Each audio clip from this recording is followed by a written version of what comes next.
Have you ever caught a smell that instantly took you back to childhood? Not a photograph, not an old song, just a smell drifting in from somewhere. And all at once you are small again, standing in a kitchen or a schoolroom or a backyard that stopped existing a long time ago. Scent is the oldest door your memory has. It slips right past your thinking mind and lands somewhere much deeper, somewhere that still remembers exactly how the world felt when you were young. Over the next couple of hours, you are going to walk through 100 of those smells, counted down one at a time. Some will make you grin. A few might sit heavy in your chest. Every one of them belonged to a world that was slower, closer, and more familiar than the one outside your window now. So settle in, breathe easy, and let these ordinary smells carry you home. Number 100, Crayola crayons. You knew this smell before you could read the label on the box. A brand new set of Crayola crayons gave off that soft, waxy, faintly sweet scent the second you pried back the green and yellow lid, and it meant the whole afternoon belonged to you. 64 colors stood in tidy stair steps, the point still sharp, the paper wrappers uncrushed, and that oily perfume of warm paraffin clung to your fingers long after you closed the coloring book. It was the smell of choosing burnt sienna over plain brown, just because the name sounded like a place worth visiting. Every kid in America carried a cigar box or a zippered pouch of them to school. There was a heartbreak built into it too. Press down too hard and the tip snapped clean off, and no crayon ever colored the same once it was broken. Leave the box on a sunny windowsill or the back dash of the car, and you came back to a fused rainbow lump that taught you a quiet lesson about summer heat. Nothing has ever replaced that scent. The washable markers your grandchildren use are neat and odorless, and something got traded away in the deal. That waxy sweetness was tangled up with your first real feeling of making something out of nothing, of filling a blank page and holding it up to be seen. Open a fresh box today, and your whole body remembers before your mind can catch up.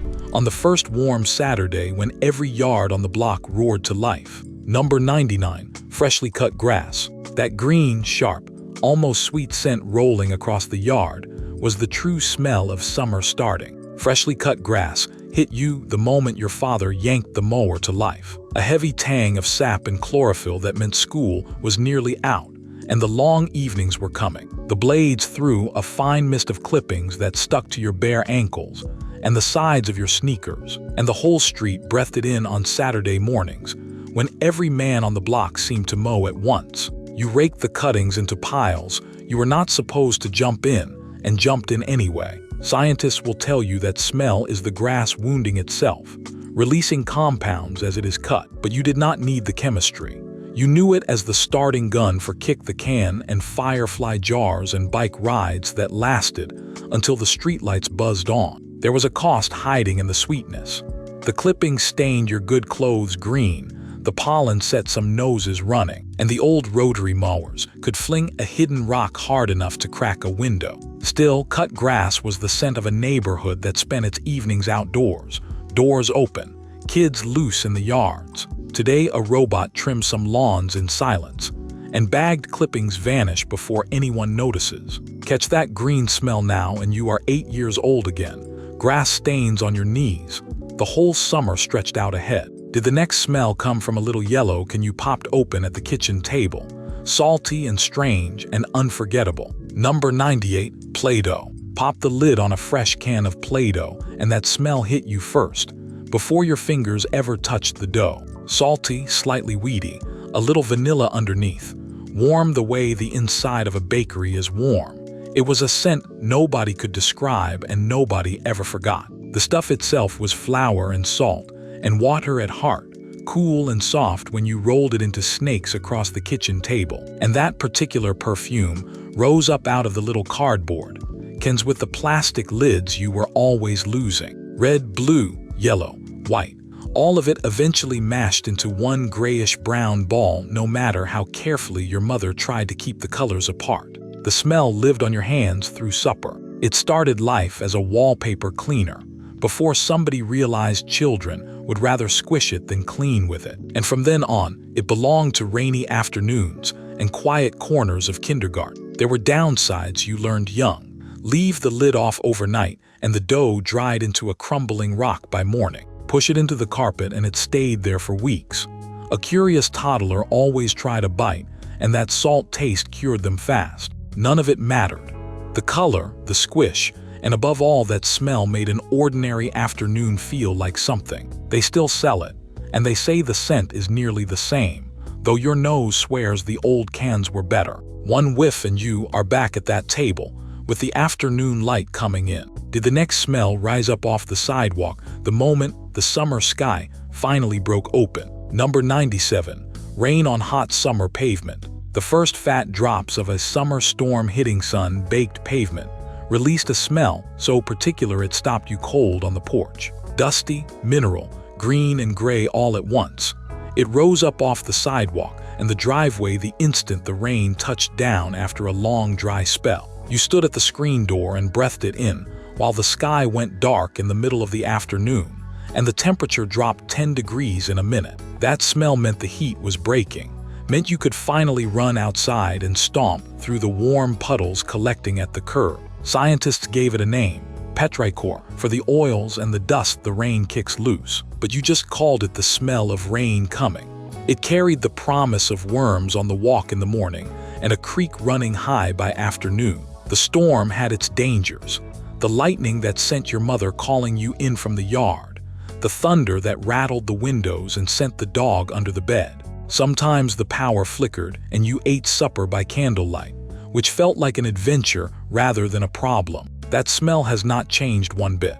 Rain still hits hot concrete the same way it did when you were small and barefoot. Catch it today in a parking lot, and for 1 second the years fall away, and you are standing at that screen door again, waiting for permission to go splash. Did the next smell come slathered on your shoulders before a long day baking at the shore? Number 96. Coppertone suntan lotion. Coconut, warm plastic, and pure summer. That was the smell of Coppertone squeezed from the bottle into your mother's palm before she rubbed it down your back on the way to the beach. Rich and sweet and oily. It clung to your skin all day and mixed with salt and sand and hot towels until it became the very scent of vacation. The bottle traveled everywhere in the summer, tossed in the canvas bag with the sandwiches and the transistor radio, and that coconut cloud rose up every time somebody reopened it.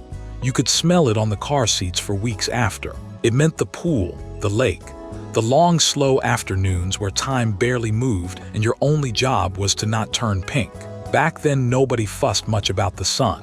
The lotion was thin, the numbers were low, and plenty of families reached for baby oil to speed up a tan, which the doctors would later tell you was a mistake your skin remembered.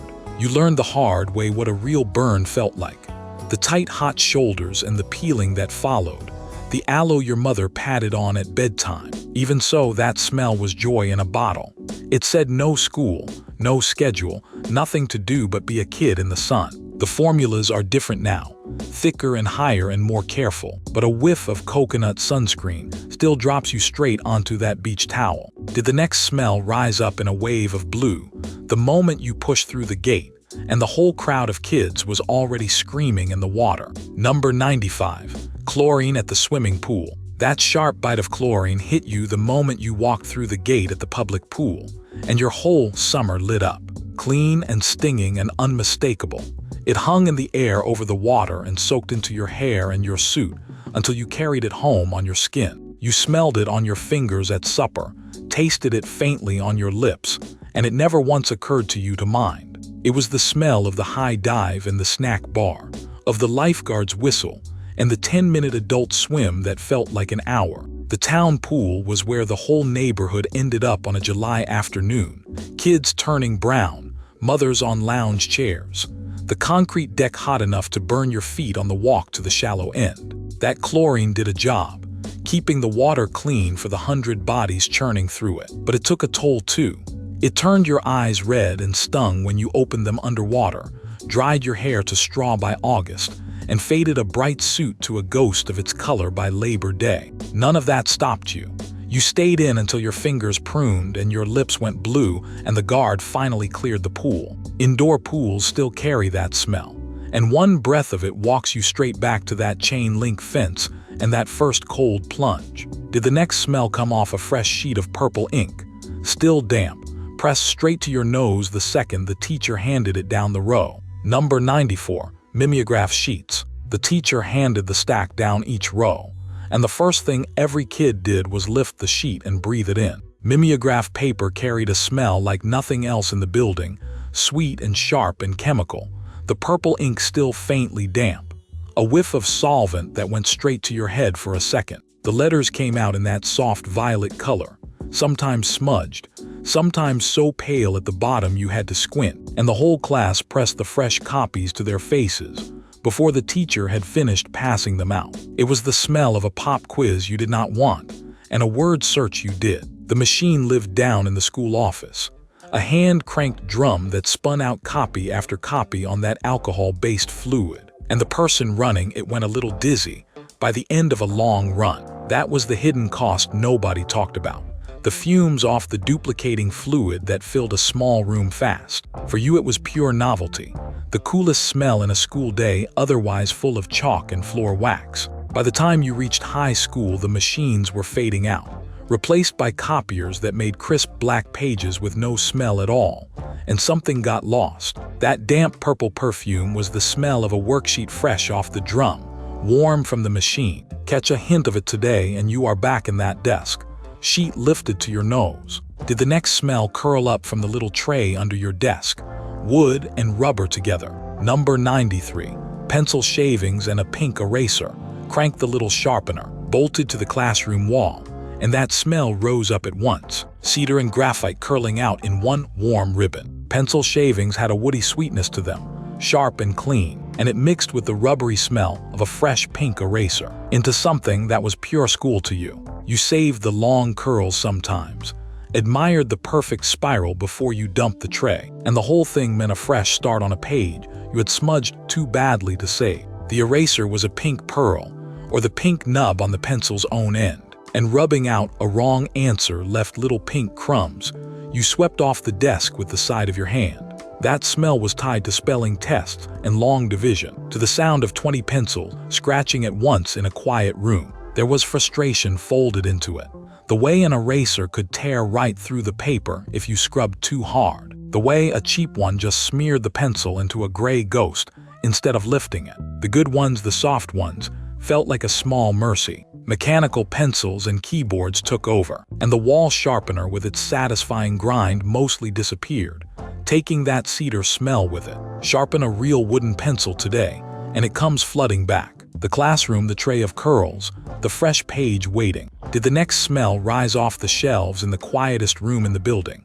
Old paper and glue, and a hush you could almost breathe. Number 92. Library books. Push open the door of the library, and the smell settled over you like a blanket. The dry, sweet, dusty scent of thousands of old books shelved close together. Aging paper gives off a faint vanilla as it breaks down over the years, and mixed with cloth bindings and glue and the wood of the shelves, it made a smell that meant quiet and possibility all at once. You breathed it in every week when your mother took you, and it clung to the books you carried home in a stack against your chest. Cracking open an old volume released a stronger puff of it, that particular mustiness of a book that had been read by 100 hands before yours. The card in the back pocket showed the date stamped in purple, a little record of everyone who had loved it first. There was a strictness to the place, the librarian's finger to her lips, the fine you owed when you kept a book too long, the careful way you were taught to turn the pages.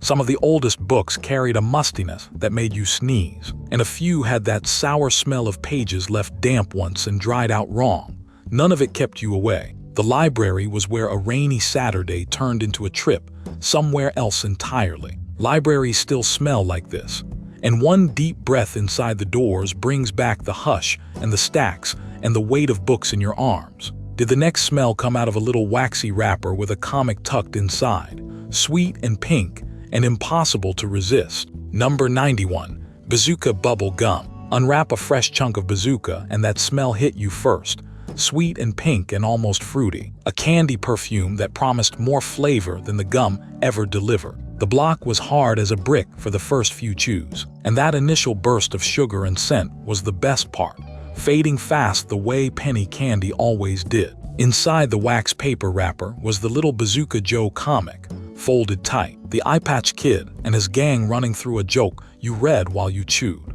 A single piece cost a penny at the counter, and you laid your coins down for a fistful of it. The smell was tangled up with the corner store, with the walk there, and the choosing and the whole ritual of spending your own money for the first time. You learned its limits fast. The flavor was gone in 3 minutes. The gum turned to a jaw-aching lump, and a bubble blown too big popped across your nose and stuck in your bangs, which meant peanut butter and a comb and a lecture at home. Somebody was always sticking a spent wad under a desk. Even so, that first sweet whiff was childhood commerce itself. A whole world you could buy for a penny. They still make it, and the smell is close enough to knock you back to that counter. Did the next smell spin up in a pink cloud at the fairgrounds? Sticky and sweet, and gone before you could catch it. Number 90. Cotton candy at the county fair. Warm sponge sugar hanging in the evening air. That was the smell that pulled you across the fairgrounds, toward the little booth with the spinning drum. Cotton candy smelled like pure sugar caramelizing, sweet and toasty and almost floral, and you followed your nose past the ring toss and the livestock barns to where a man wound a paper cone through a whirling web of pink. It came off the drum in a cloud bigger than your head, and the first bite dissolved to nothing on your tongue, sweet and gone, leaving your fingers sticky and your lips stained pink. The county fair was the biggest night of the summer. The Ferris wheel, lights turning against the dark, the smell of cotton candy braided together with fried dough, and trampled hay and diesel from the generators. You begged for it, got it, and regretted nothing even when the sugar rush crashed and the stickiness would not wash off. There was always too much of it, a cone so big you could not finish, a bellyache on the ride home in the back seat. A gust of wind could tear the whole cloud off the cone and leave you holding a bare paper stick. None of that dimmed the magic. That smell was the fair itself. The one night, the small town turned into somewhere electric. Fairs still spin it up, and the scent carries the same old promise across the midway. Did the next smell hit you in a dark room with a red carpet, buttery and warm, before the lights even went down? Number 89. Movie theater popcorn. Step into the lobby, and the smell wrapped around you. Hot buttered popcorn tumbling out of the machine behind the glass, salty and rich, and thick enough to taste in the air. Movie theater popcorn smelled better than it had any right to. That particular blend of popped corn and coconut oil, and salt that no kitchen at home ever quite matched. You smelled it the moment you pushed through the doors, before you even reached the counter with its red and white striped tubs, and the butter pump nobody was watching too closely. It meant a Saturday matinee, a double feature, an air-conditioned dark on a blazing hot day. The tub was warm in your lap, the bottom soaked through with grease, and you worked your way down through it, while the cartoon played before the main show. There was a racket to it. The way the biggest tub cost nearly as much as the ticket. The way the fake butter left a slick on your fingers you wiped on your jeans. The kernels that lodged in your back teeth for the rest of the day. Sometimes you got a scorched batch, and the burnt smell stayed in your nose. Even so, that lobby smell was the front edge of the whole afternoon, the promise of 2 hours somewhere else. Theaters still pump it out into the street to reel people in, and it works on you the same as ever. Did the next smell come off a pink lump you pressed onto the newspaper to steal the comics right off the page? Number 88. Silly putty. Peel open that little plastic egg, and the smell came with it. A faint rubbery, slightly medicinal scent that clung to the pink blob inside. Silly putty did not smell like much until you warmed it in your hands and worked it, and then that soft synthetic odor rose up while you stretched it long and snapped it in two. The magic was in what it did, the way you could press it flat onto the Sunday comics and peel up a perfect mirror of Dagwood or Beetle Bailey.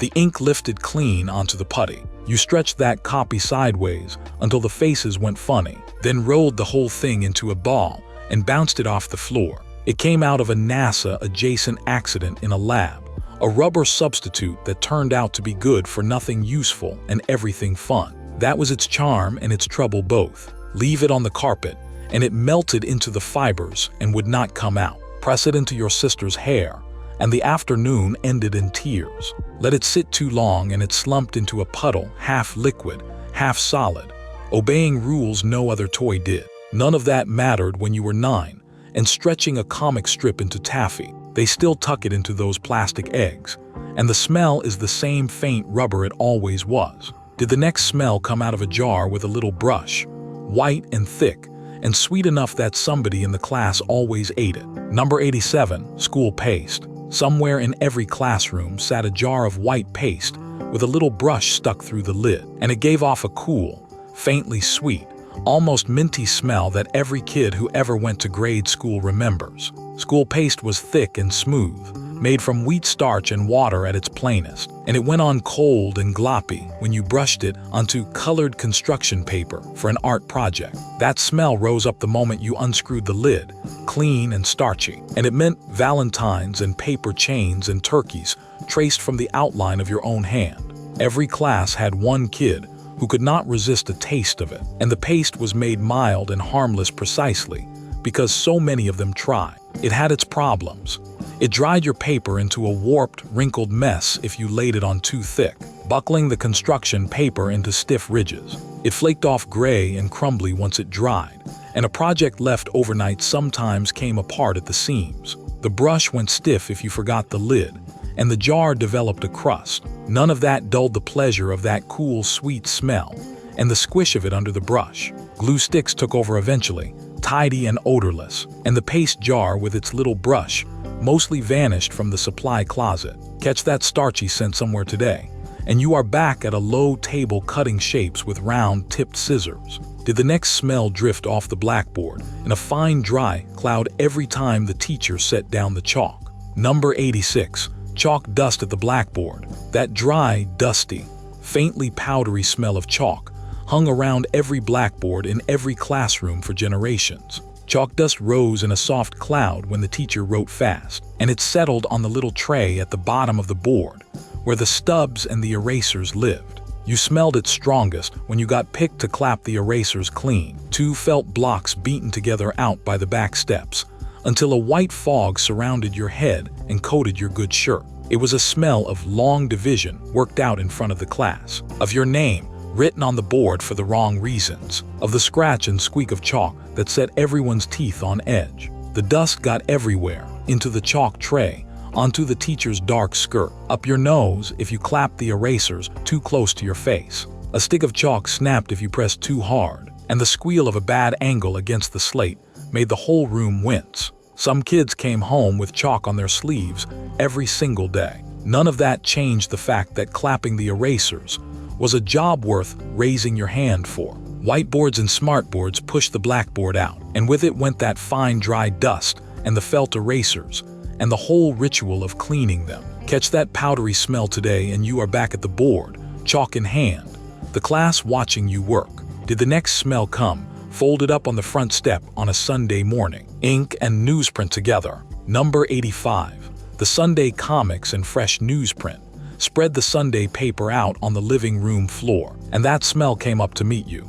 The sharp, inky, faintly oily scent of fresh newsprint. The Sunday comics were the whole reason you were down there on the carpet. The color pages full of Peanuts and Blondie and Dick Tracy, and that newspaper smell was baked right into the pleasure of reading them. Ink came off on your fingertips and smudged onto your face if you propped your chin in your hands, and the paper had a particular dry rustle as you turned the big broadsheet pages. It meant a slow Sunday, no school, your father working through the front section while you claimed the funnies and the sports. The whole house smelled faintly of it once the paper was opened. There were nuisances built in. The ink got on everything, your hands, your clothes, the good rug your mother fussed about. The pages were unwieldy, too big to manage, forever sliding apart into a mess you had to reassemble. A wet morning turned the paper on the porch to gray mush. None of that touched the ritual. Sunday morning on the floor with the comics was one of the small, reliable pleasures of a childhood, and that newsprint smell was stitched right through it. Papers are thinner now, and plenty of families read the news off a screen with no smell at all. Find an old newspaper today, and one whiff drops you back onto that living room floor. Did the next smell rise up sharp and heady from a little glass bottle and a model kit spread across the kitchen table? Number 84. Testor's model glue. Building a model airplane meant opening a tube of Testor's cement, and that smell hit hard and fast, sharp and sweet and heavily chemical. Model glue had a scent that filled the whole room the second you squeezed it out, and you leaned in close over the balsa or the plastic pieces, breathing it in more than you should have. The kit came in a long box with a painting of a Spitfire or a hot rod on the lid, and the tiny gray parts hung on their sprues, waiting to be clipped and cemented and painted. That glue smell meant a rainy afternoon of careful work. Wax paper spread to protect the table, the little bottles of enamel paint lined up beside you. It was intense stuff. The fumes were strong enough to make your head swim if you worked too long in a closed room, and every parent eventually learned to crack a window when the models came out. A drop in the wrong place fogged the clear canopy or welded your fingers together, and too much of it warped the thin plastic. You learned patience the hard way, waiting for a seam to set, even with the sting of it. Building those kits taught steady hands and pride in a finished thing you made yourself. The glue is milder now and better ventilated, but that old sharp smell is welded to the memory of a model on the shelf. Did the next smell come off a repair kit and a bucket of water in the garage, rubber and glue together? Number 83. Bicycle tires and inner tubes. Flip your bike upside down in the driveway to fix a flat, and the smell of rubber took over. The hot, black, slightly sweet scent of a bicycle tire and the tube inside it. New tires smelled strongest, that fresh rubber odor rising off a bike just wheeled out of the shop. But even an old one gave it up when it warmed in the sun. Fixing a flat brought out a whole other layer. The rubber cement in the patch kit, the little tube of glue you smeared around the hole before you pressed the patch down and held it. You found the leak by pumping the tube up and dunking it in a bucket of water, watching for the string of bubbles. And that mix of rubber and glue and garage was the smell of getting yourself back on the road. Your bike was your freedom, the thing that carried you to the far end of the neighborhood and back before supper. The trouble came with the territory. A flat always happened miles from home. The patch never quite held if you rushed it, and the glue dried up in the tube between uses. Pinch the tube wrong, reseating the tire, and you had two holes instead of one. None of it kept you off the bike for long. That rubber smell was the smell of independence, of a machine you could fix yourself. Pump up a bike tire today, and it comes right back. Did the next smell come out of a worn leather pocket you oiled and shaped and slept with under your pillow? Number 82. A leather baseball glove. Break in a new baseball glove and the smell was the best part.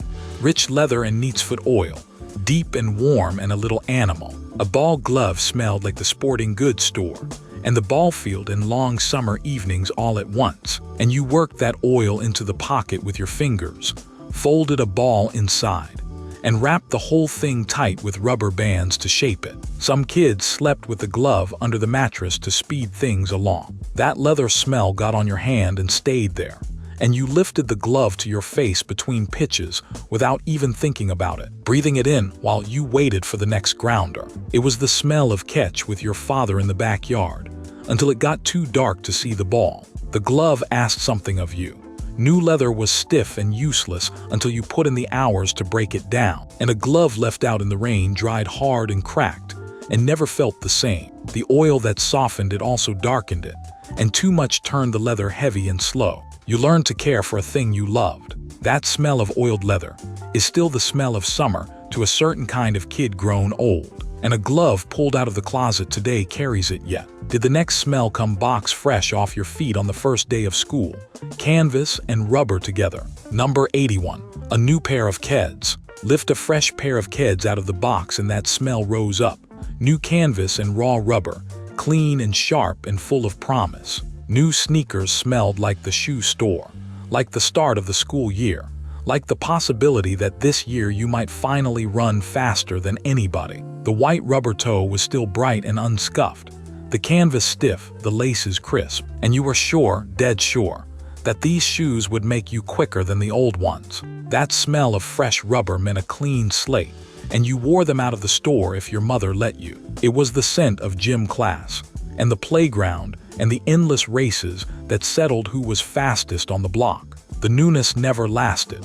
Within a week the white toe was gray and scuffed, the canvas grass stained, the smell fading into the ordinary funk of a well-used shoe. A soaking in a puddle left them squelching for days, and a growth spurt meant they pinched your toes long before they wore out. None of that touched the thrill of the first day in a new pair. Sneakers are high-tech now, cushioned and engineered and expensive, but that plain canvas and rubber smell was the whole promise of a fresh start. Pull a new pair out of the box today, and it lingers still. Did the next smell come off the seats the second you slid into a parked car, baking in the July sun? Number 80. Hot vinyl car seats in summer. Slide into a car that had baked all afternoon in a parking lot, and that smell rose up hot around you. Vinyl and heat, and a faint chemical sweetness. Hot vinyl seats had a scent all their own in the days before cloth interiors. A warm, plasticky odor that filled the whole car by the time your family piled in after church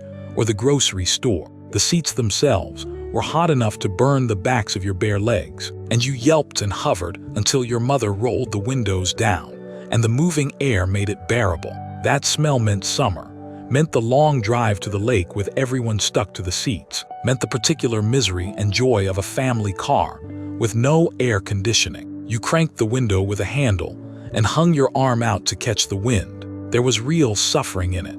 The metal seatbelt buckle could brand you if you grabbed it wrong. The vinyl stuck to your sweaty back and peeled away with a sound when you moved, and a long trip left everyone cranky and damp. The smell got stronger the hotter it got. Even so, that hot vinyl scent is stitched into every family road trip of a certain era. Cars are climate-controlled now, and the seats are cloth or leather, and that particular baked plastic smell mostly faded away. Catch it in an old car today, and the whole family trip comes back. Did the next smell belong to a car so new the plastic still gleamed? A scent your father was proud of. Number 79. New car smell. Climb into a brand new car, and that smell was unmistakable. A rich blend of fresh vinyl, new carpet, and off-gassing plastic that meant your family had done something big. New car smell was the scent of a major purchase, of your father signing the papers at the dealership and driving the whole family home in something nobody had ever sat in before. You breathed it in from the back seat, told not to touch anything, told not to eat back there, aware that this was a special day. The smell filled the garage for weeks and lingered in the upholstery for months, a mix of manufacturing odors that the whole family associated with pride and a little nervousness about the payments. It was the smell of a fresh start on four wheels. There was a shadow to it. Those off-gassing fumes were the plastics and adhesives releasing into the air, and a closed-up new car on a hot day could give you a headache before you understood why. The newness faded fast, taken over by spilled milkshakes and wet dogs and the ordinary life of a family vehicle. Nobody minded much. That new car smell was a once every several years event, a marker of a good stretch, and people loved it enough that they now sell it in a spray can to fake it. The real thing never smelled quite like the imitation. Catch it off a new car today, and the pride of that first drive comes back. Did the next smell come off the pump at a station where a man in a uniform did the work for you? Number 78.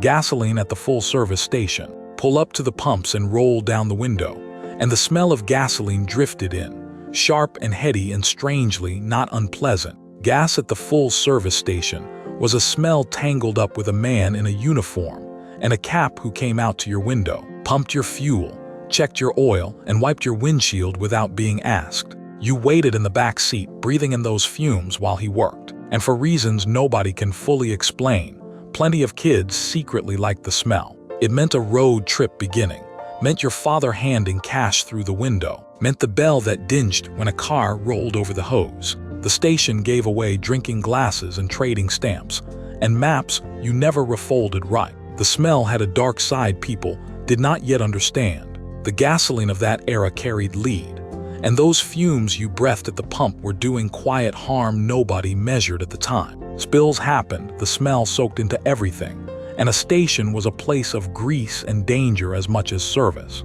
Even so, the ritual of full service, the uniform, the wiped windshield, the free glass, felt like being taken care of. Self-service pumps ended all that, and you fuel your own car now in silence. Catch a whiff of gasoline today, and the ding of that bell comes back. Did the next smell drift out of a worn leather pouch and a pipe your grandfather packed slow on the porch? Number 77. Grandpa's pipe tobacco. Your grandfather packed his pipe on the porch, and that smell settled over the whole evening, sweet and woody and warm, cherry or vanilla curling up from the bowl. Pipe tobacco smelled like him, plain and simple, tucked into the pouch he carried in his shirt pocket and the tin he kept on the shelf. You watched him tamp it down with his thumb, strike the match, and draw it to life in slow puffs. And that fragrant smoke became the smell of sitting on his knee while he told a story. It got into his sweater, into the fabric of his chair, into the very air of the room where he sat. And to this day, a stray whiff of pipe smoke brings his face straight back to you. The tobacco itself smelled sweeter than any cigarette, aromatic and mellow. There was harm in it your family did not weigh at the time. The smoke that smelled so comforting was still smoke, and the pipe took its toll on the men who loved them over the years. The house filled with it, the smell soaked into everything, and a child sat in the middle of it all breathing deep. None of that is what you remember. You remember the sweetness of it, the ritual of the packing and the lighting, the safety of a grandfather in his chair. Pipe smoking is rare now, and that particular sweet smoke has nearly vanished. Catch it once, and he is right there beside you. Did the next smell cling to a coat that came in from the cold, sharper and staler than the pipe on the porch? Number 76. Cigarette smoke on a winter coat. Come in from the cold and hang up the coats, and that smell was there in the wool. Stale cigarette smoke worked deep into the fibers. Everybody's coat smelled like it back then, because everybody smoked in the house, in the car, in the restaurant, at the office, and the smoke settled into every soft surface it touched. Your parents' winter coats carried it strongest, that particular staleness of tobacco gone cold, and you smelled it every time you buried your face in a hug or borrowed a coat too big for you. It was simply the smell of grown-ups, of a car with the windows up and the ashtray full, of a kitchen table where the adults talked late. You did not question it, because there was nothing to compare it to. The harm ran all through it, though nobody in that kitchen was counting the cost yet. Second-hand smoke filled the rooms where children played and slept, coated the walls a faint yellow, and clung to hair and clothes and curtains alike. A closed car on a long drive with a lit cigarette up front was a hard thing on young lungs. That is clearer now than it was then. The world changed. The smoking moved outdoors and then mostly stopped, and coats stopped carrying that smell. Catch it on an old coat today, and a whole vanished way of living comes back, for better and worse. Did the next smell come off your father's jaw after he splashed it on? Sharp and spicy and clean. Number 75. Old Spice aftershave. Your father slapped Old Spice on his cheeks after he shaved, and that smell became the smell of a man getting ready, spicy and clean, with a sharp bite underneath. Old Spice came in the white bottle shaped like a buoy with the sailing ship on the label, and the scent filled the bathroom every morning while he ran the razor and rinsed the blade. You smelled it when he leaned down to kiss you goodbye, felt the sting of it fresh on his skin, and it meant your father was heading out into the day. That fragrance was tied to church mornings and job interviews, and the particular pride of a man who cleaned up sharp. It sat on the shelf beside the shaving brush and the mug of soap. There was not much downside to it beyond the way a heavy hand could lay it on too thick, filling a whole room, or the sting when it hit a fresh nick from the razor. A little went a long way, though not every man knew that. None of it mattered against the association. That smell was your father, dependable and freshly shaved, ready to go. They still sell it, and the scent has barely changed in all these years, which means a single whiff can put your father back in front of that mirror, razor in hand.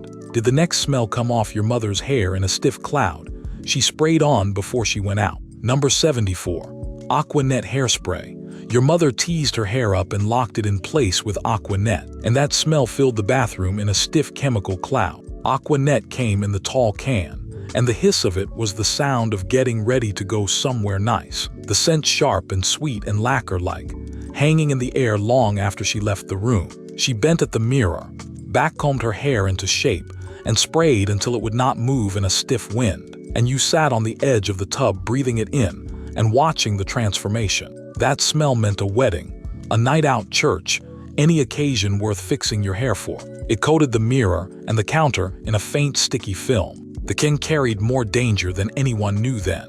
The propellant was the kind later blamed for the hole in the ozone, and a good long spray in a small bathroom filled your lungs with a fog you were not meant to breathe. Light a match near a freshly sprayed head and you had a problem. The stuff glued your fingers together and left everything tacky. None of that stopped anyone. Big hair needed big hold, and Aquanet delivered. The formulas changed, and the styles moved on. But that lacquered smell is welded to the memory of your mother at the mirror. Catch it today and she is right there, teasing comb in hand. Did the next smell fill a whole room full of women under the dryers, sharp enough to sting your eyes? Number 73. The Beauty Shop Permanent Wave. Walk into the beauty shop with your mother and that smell hit you like a wall. The sharp, sulfurous, chemical sting of a permanent wave in progress. The perm solution smelled like rotten eggs and ammonia together, strong enough to make your eyes water, and it hung over the whole shop, where women sat in rows with their hair wound tight on pink and blue rollers. You waited in a chair by the window while your mother sat under the dryer hood, and that smell soaked into everything: the towels, the magazines, the air itself. It was the smell of a standing weekly appointment, of a room full of women talking and laughing and being made beautiful. The whole place ran on gossip and chemicals in equal measure. That solution was harsh stuff. It could burn the scalp if it sat too long, left the hair smelling of it for days no matter how many times you washed, and filled the shop with fumes the beauticians breathed all day long. A perm gone wrong meant frizz that lasted for months. None of that kept the chairs from filling every Saturday. The beauty shop was a social hall as much as a salon, and that sharp smell was the smell of a whole ritual of womanhood. Catch it today, and you are back in that chair by the window, waiting. Did the next smell come from across town in a shop full of men? Talc and tonic and warm lather. Number 72. The barbershop.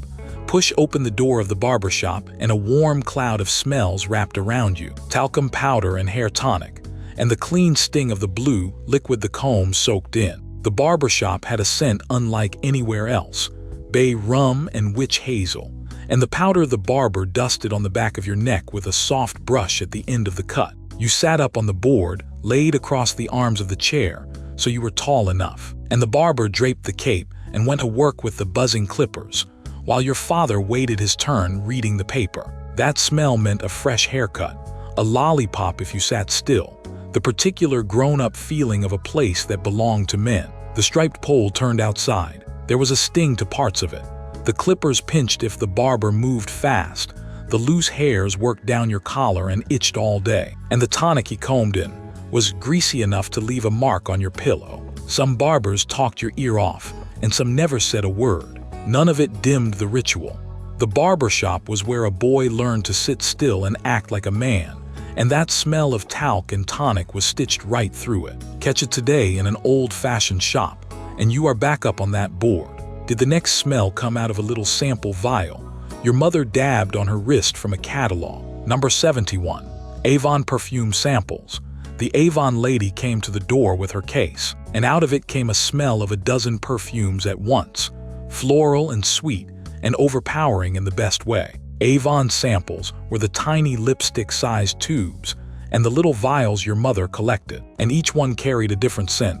She dabbed on her wrist and held up for you to smell. That whole case smelled like a department store counter squeezed into a suitcase, and you loved poking through it while the two women talked at the kitchen table over coffee. The little sample lipsticks in their white tubes were the real treasure, miniature versions of the real thing, sized just right for a child's hands. It was the smell of your mother treating herself to something small and nice. The samples had their limits. The cheap ones smelled harsh and faded fast. A dozen of them mixed together gave you a headache, and a wrist dabbed with 3 scents at once became a muddle. Some of those little bottles sat in a drawer for years, half used, too pretty to throw out. None of that mattered to a child, fascinated by the tiny bottles. The Avon lady at the door was a small event, and that cloud of mixed perfume was the smell of it. Catch a whiff of old-fashioned perfume today, and that kitchen table comes back. Did the next smell come off a fresh bathed baby, soft and powdery and clean? Number 70. Johnson's Baby Powder. Shake Johnson's baby powder from the bottle and that smell puffed up soft and clean. That unmistakable powdery sweetness. That means a fresh bathed baby to almost everyone alive. Baby powder was the smell of the changing table and the nursery, of a little one dusted and diapered and handed over warm and drowsy after a bath. Your mother kept the bottle on the shelf, and a shake of it filled the room with that gentle scent, faintly floral, cool on the skin. It was the smell of tenderness itself, of being cared for when you were too small to remember, and later of caring for a baby brother or sister the same way. The bottle traveled in the diaper bag everywhere the family went. You shook a little into your own hand, sometimes just to breathe it in. That soft cloud rising up cool and clean and gentle. Time taught some caution about it. The fine powder floated up in a cloud that a baby breathed in, and the medical advice on that changed over the years as people learned more. Shaken too freely, it settled on everything and drifted through the whole room. None of that dims the association for most people.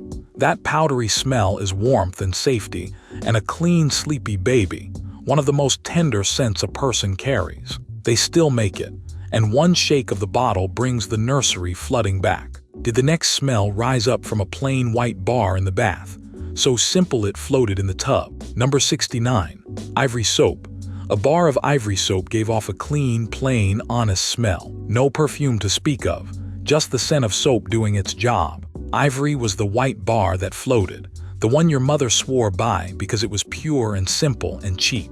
And it lived in the soap dish at the kitchen sink and the edge of the tub alike. That mild, clean smell was the smell of scrubbed hands before supper, of a Saturday night bath, of a face washed, whether you wanted it washed or not. The floating was the whole trick and the whole delight. A bar you never lost to the bottom of the murky bathwater, because there it was, bobbing on top. It smelled like nothing fancy and everything dependable. There was not much wrong with it, beyond the way it dried your skin tight in winter, and how a fresh bar was so hard it barely lathered, until it had been used a few times. It left no perfume behind, which some people missed and others counted as its virtue. None of that changed its place in the house. Ivory was the soap of practical people who wanted clean without fuss, and that plain smell is the smell of a whole way of keeping house. They still make the floating bar, and a whiff of it brings back the kitchen sink and the scrubbed hands. Did the next smell come off a redder, sharper bar that promised to fight off whatever the day had left on you? Number 68. Lifebuoy soap. Lifebuoy soap had a smell you did not forget, sharp and medicinal, and clean in a way that felt almost stern. It was the red bar with the carbolic scent, the soap that promised to scrub away germs and body odor both. And it sat in a lot of bathrooms as the no-nonsense choice for getting good and clean. That smell was strong, almost antiseptic, the kind of clean that made you feel your face had really been washed whether you liked it or not. Some households used it hard, and a kid who talked back might hear the old threat about a mouthful of it, which was enough to keep that sharp smell fixed in memory. It meant a serious scrubbing, hands and neck and behind the ears. The soap was harsh by design. That carbolic bite dried the skin and stung a cut, and the smell lingered on your hands longer than you wanted it to. It was never meant to be gentle, and it was not. None of that was the point. Lifebuoy was the soap of people who wanted no argument about whether they were clean, and that medicinal smell carried a whole attitude towards soap and water. It has mostly faded from the shelves now, and that sharp red bar is a memory more than a purchase. Catch that carbolic scent today, and a whole era of stern cleanliness comes back. Did the next smell come out of a pump bottle your mother rubbed into her hands, sweet with almonds and cherries? Number 67. Jergens lotion. Your mother rubbed Jergens into her hands at the kitchen sink, and that smell rose up sweet and comforting, cherry and almond in a soft, creamy blend. Jergens came in the bottle with the pump, and that particular scent, faintly nutty and sweet, was the smell of your mother's hands, of the way she smoothed the lotion in after the dishes were done and the day was winding down. You knew it from being tucked in, from a hand on your forehead checking for fever, from the soft skin of a mother who worked hard with her hands all day. That cherry almond smell was tenderness in a bottle, plain and affordable, and always there on the windowsill. It meant the end of the day, the softening of hands gone rough from work. There was little to complain about beyond the way a heavy pump left your hands greasy for a minute, or the way the scent, so distinctive, was not to everybody's taste. Some found it too sweet. To the children of the women who wore it, though, it was simply the smell of their mother. That association ran deeper than any preference. They still make it, and the cherry almond scent is close to what it always was. Close enough that one pump of it brings your mother's hands right back to you. Did the next smell come out of a little blue jar, rubbed on your chest when you could not stop coughing? Number 66. Vicks Vapo Rub. When you were sick, your mother opened the little blue jar of Vicks and rubbed it on your chest, and that smell took over everything, sharp and cooling, menthol and camphor and eucalyptus all at once. Vicks Vapo Rub was the smell of being sick and being cared for in the same breath. The greasy salve smeared thick on your chest and sometimes under your nose, the vapors opening your stuffed head enough to let you sleep. That smell meant flannel pajamas and a cool cloth on your forehead, and your mother sitting on the edge of the bed. It was so strong it filled the whole room, and it worked its way into the flannel and the sheets, and stayed there through the night. One breath of it now, and you are sick in bed again with someone taking care of you. It had rules you learned. You never heated it, never put it straight up a small child's nose, because the camphor in it was strong medicine that could do harm if it was used wrong. A little went a long way, and too much left you gasping. Your mother knew the measure of it. None of that changed what it meant. Vicks was comfort and care rubbed right onto your skin, and that menthol smell is the smell of being nursed through a fever. They still sell the little blue jar, and the scent is exactly the same. Did the next smell come off a scraped knee? Your mother painted with a color that stung and stained. Number 65. Mercurochrome and iodine. Skin your knee on the sidewalk and your mother reached for the little bottle, and that smell came with the sting, sharp and medicinal, as she dabbed the wound with mercurochrome or iodine. Mercurochrome was the red one, iodine the brown, and both left a stain around the scrape, and a smell of the medicine cabinet that meant you had been patched up and sent back out to play. The glass bottle had a little wand in the cap, and your mother painted the cut with it while you winced and she blew on it to ease the sting. That antiseptic smell was the smell of every childhood injury, every fall off the bike, every scrape from a rough game. It stained your knee orange or red for days, a badge of the wound. The red one carried something nobody thought hard about at the time. Mercurochrome contained mercury, and it was pulled from the shelves years later once that was understood. One of those household staples that turned out to be a mistake. The sting was real, and plenty of children feared the bottle more than the scrape. None of that was known in the moment. It was simply what you reached for when a child got hurt, and that sharp smell meant care and a return to the game. Catch a whiff of iodine today, and every skinned knee comes back at once. Did the next smell come out of a tube your grandfather rubbed on his aching back? Hot and sharp and minty. Number 64. Bengay. Your grandfather rubbed Bengay into his shoulders and knees, and that smell announced itself across the room, hot and sharp and menthol strong. Bengay was the smell of aching joints and hard-worked bodies, the minty burning ointment that the older folks in the family swore by for a bad back or a stiff knee. The tube sat in the medicine cabinet, and when someone worked it into a sore muscle, that penetrating smell filled the house, so strong it made your own eyes water from across the room. It was the smell of a grandfather who had worked with his hands all his life and paid for it in his joints, of a liniment rubbed in at the end of a long day. That heat on the skin was the whole point, the warm tingle that eased the ache. The stuff was potent. Rub it on and forget to wash your hands, then touch your eyes, and you learned a lesson you did not forget. Laid on too thick it burned rather than soothed, and the smell announced to everyone that somebody was hurting. The medicine in it was strong, not to be used carelessly. None of that changed its place in the family. Bengay was what you reached for when the body complained, and that sharp minty burn is the smell of the older generation and their well-earned aches. Catch it today, and your grandfather comes right back. Did the next smell come off a cotton ball at the doctor's office? Cold and clean and a little frightening. Number 63. Rubbing alcohol at the doctor's office. Sit on the crinkly paper of the exam table, and that smell was everywhere. The cold, clean sting of rubbing alcohol that meant a shot was coming. The doctor's office had a scent all its own, sharp and antiseptic, and rubbing alcohol on a cotton ball was the front edge of it, the swab cold on your arm right before the needle. You knew what that smell meant, and your stomach dropped a little every time, because the alcohol swab was the warning that the shot came next. It was the smell of the checkup, the booster, the sick visit, the whole nervous ritual of the doctor's office, where you sat in your underclothes and waited. The paper crackled under you with every move. There was real dread wrapped up in it for most children. That smell was tied to pain, to the needle, to the tongue depressor that made you gag, and the cold stethoscope on your chest. The waiting was the worst part, sitting there breathing it in. None of that was the doctor's fault, but a child does not reason that way. The smell meant something unpleasant was coming, and your body learned it fast. Exam rooms still carry that smell, and one whiff of rubbing alcohol can still tighten your stomach the way it did when you were small. Did the next smell come out of the hall closet, in a cloud that meant the winter coats were coming down? Number 62. Mothballs in the closet.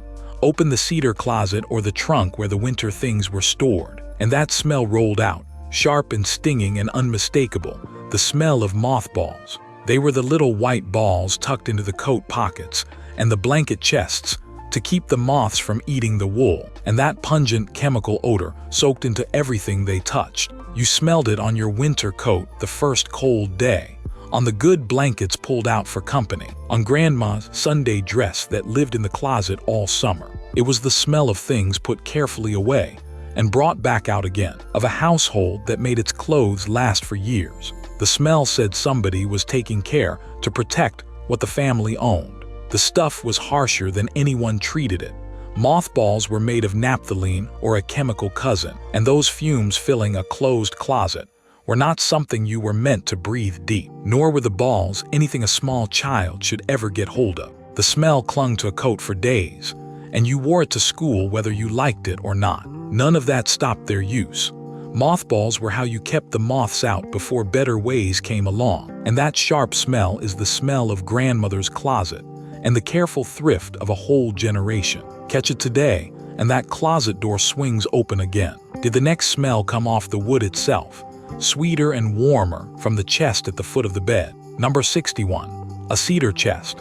Lift the lid of the cedar chest and that smell rose up warm and sweet, the rich, woody scent of cedar that meant the good things were kept safe inside. The cedar chest sat at the foot of the bed or in the corner of the spare room, and it held the quilts and the linens and the keepsakes too precious for daily use. That smell was the cedar itself, the aromatic wood that kept the moths away without the harshness of mothballs, and it soaked into every blanket and sweater stored inside. You smelled it when your mother lifted the lid to pull out the good quilt for a guest, or the wedding dress wrapped in tissue, or the baby clothes she could not bear to give away. It was the smell of memory kept carefully folded. The chest held the family's soft treasures, and that cedar scent was the smell of them being protected. There was little wrong with it, which was the whole point, a natural way to guard wool and cotton that smelled far better than the chemical alternative. In time, the cedar smell faded, and the chest had to be lightly sanded inside to bring it back.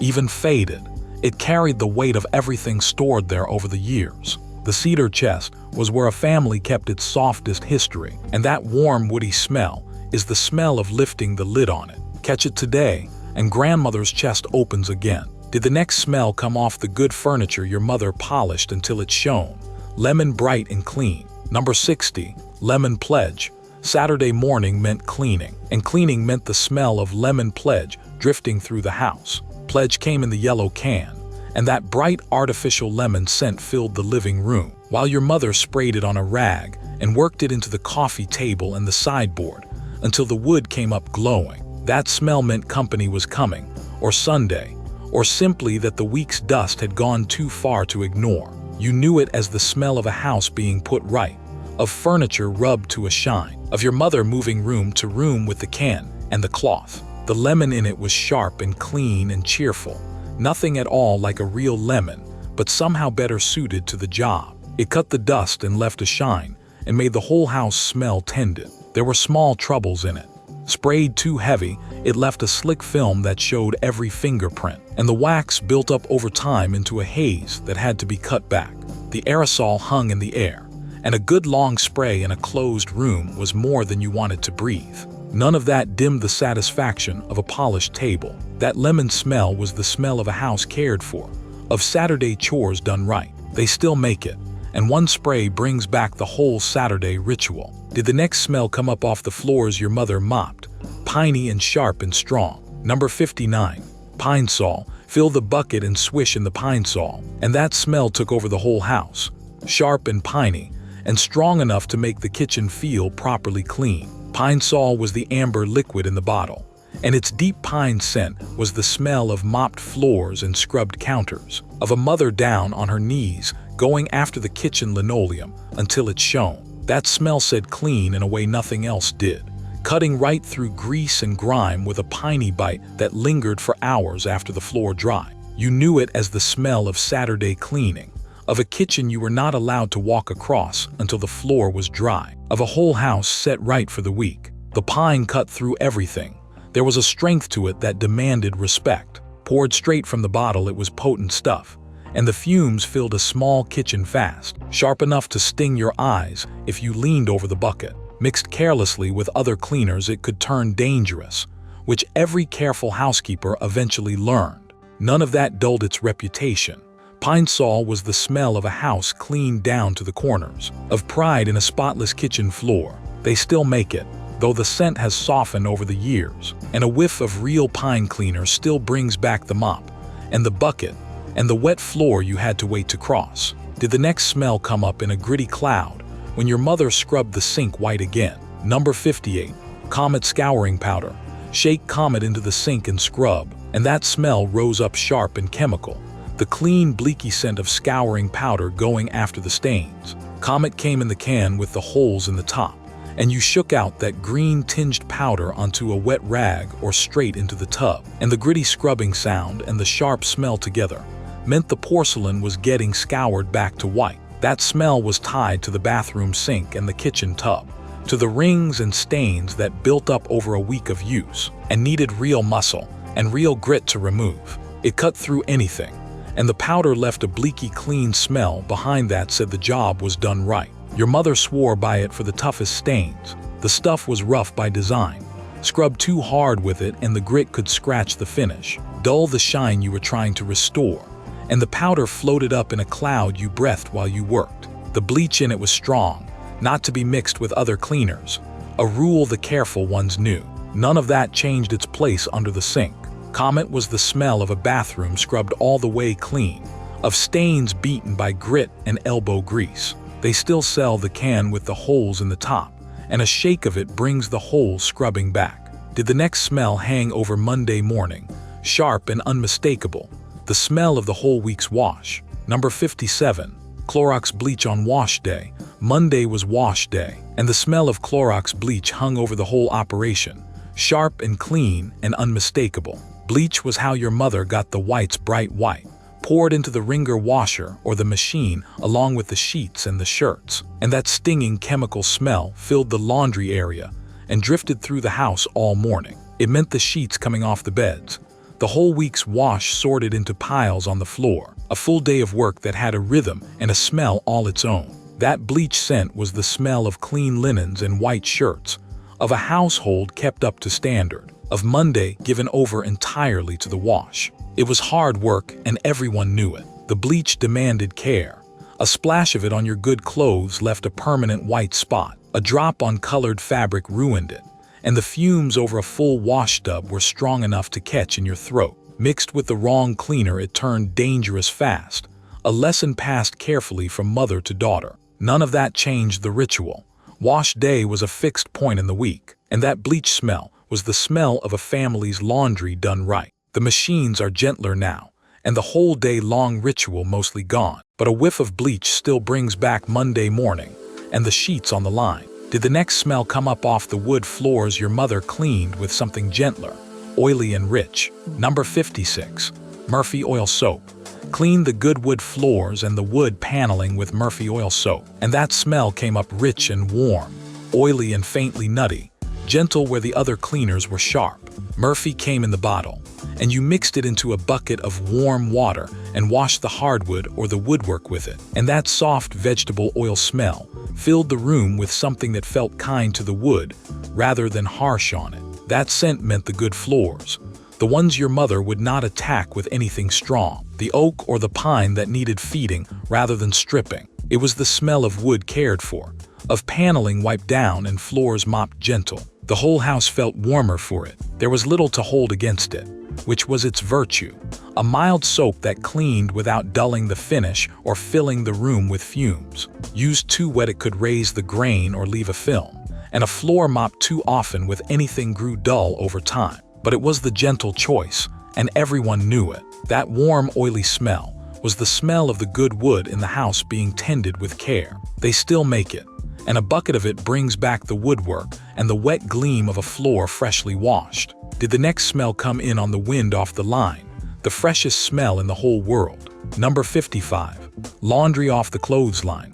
Bury your face in a sheet just pulled off the clothesline, and that smell was the freshest thing you ever breathed. Sun and wind and clean cotton all at once. Line-dried laundry had a scent that no dryer has ever managed to copy. The smell of fabric that spent the day out in the open air, snapping in the breeze under a blue sky. Your mother hung the wash out with wooden pins from a cloth bag on the line, the sheets and shirts and towels flapping in a row across the backyard. And by evening they came in stiff and sweet-smelling and cool. That smell was pure outdoors worked into the cloth. And a bed made up with line-dried sheets was a small nightly luxury nobody thought to call luxury. The whole yard smelled of it on wash day. The line had its demands. A sudden rain sent everyone running to pull the wash before it soaked. A windy day could snap a pin and drop a shirt in the dirt. And winter meant sheets that froze stiff as boards on the line. Birds were a risk you learned to watch for. None of that outweighed the reward. That fresh sun-dried smell was worth every bit of the work, and a whole generation misses it. Hang a sheet out today, and it comes right back. Did the next smell rise off the ironing board in a cloud of steam? Hot cotton and starch together. Number 54. Spray starch and a hot iron. Set up the ironing board and the smell began. Hot cotton and spray starch rising in a cloud of steam. Ironing day had a scent all its own. The clean smell of fabric pressed under a hot iron. The faint sweetness of the starch spritzed onto a collar to make it crisp. Your mother stood at the board for what seemed like hours. The radio going, the basket of dampened clothes beside her, pressing your father's work shirts, and the good tablecloth, and the Sunday dresses one after another. That smell of hot cotton and starch meant a household that sent everyone out looking sharp. Wrinkles chased away one shirt at a time. The hiss of the steam and the thump of the iron were part of it. The work was hot and endless. A moment's inattention scorched a brown iron-shaped mark into a good shirt. The starch could flake if you laid it on too heavy. And standing over a hot iron on a summer day was miserable work. A steam iron spat and sputtered if the water ran low. None of that was optional in a house that took pride in its appearance. That smell of a hot iron and fresh starch was the smell of a family turned out neat and pressed. Permanent press fabrics cut the ironing way down, and the whole ritual faded. Catch that hot cotton smell today, and your mother is back at the board. Did the next smell fill the whole house when the fire was lit against the cold? When the fire was lit against the cold, wood smoke and warmth together. Number 53.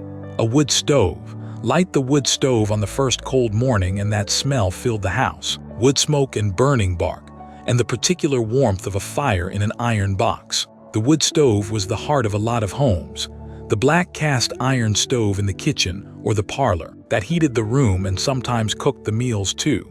And its smell was the smell of winter itself. You woke to it on a frosty morning, your father up first to feed the fire, the smell of the fresh split wood catching, and the metal stove ticking as it heated. That wood smoke scent got into everything, the curtains, your clothes, your hair, and it meant warmth and gathering close on a cold day.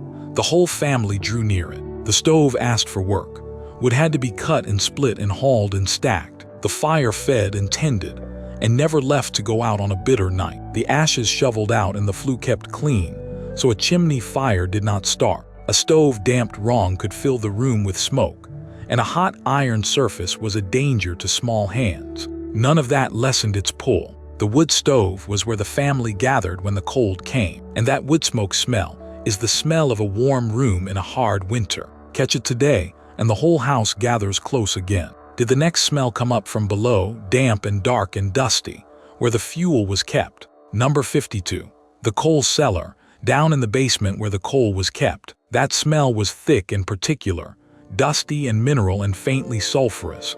The smell of the coal cellar. In a lot of older homes, The coal came down a chute into a bin in the basement, and that black dust and the fuel it fed the furnace smelled like nothing else, dark and gritty and heavy in the still air of the cellar. You went down there on an errand for your mother and breathed it in. The coal piled in the bin, the furnace roaring nearby, the whole underground of the house smelling of it. That smell meant heat in the winter, meant the furnace fed and the radiators warm, meant a chore somebody in the family did every day of the cold season. The coal man delivered it down the chute with a rumble. The work was dirty and hard.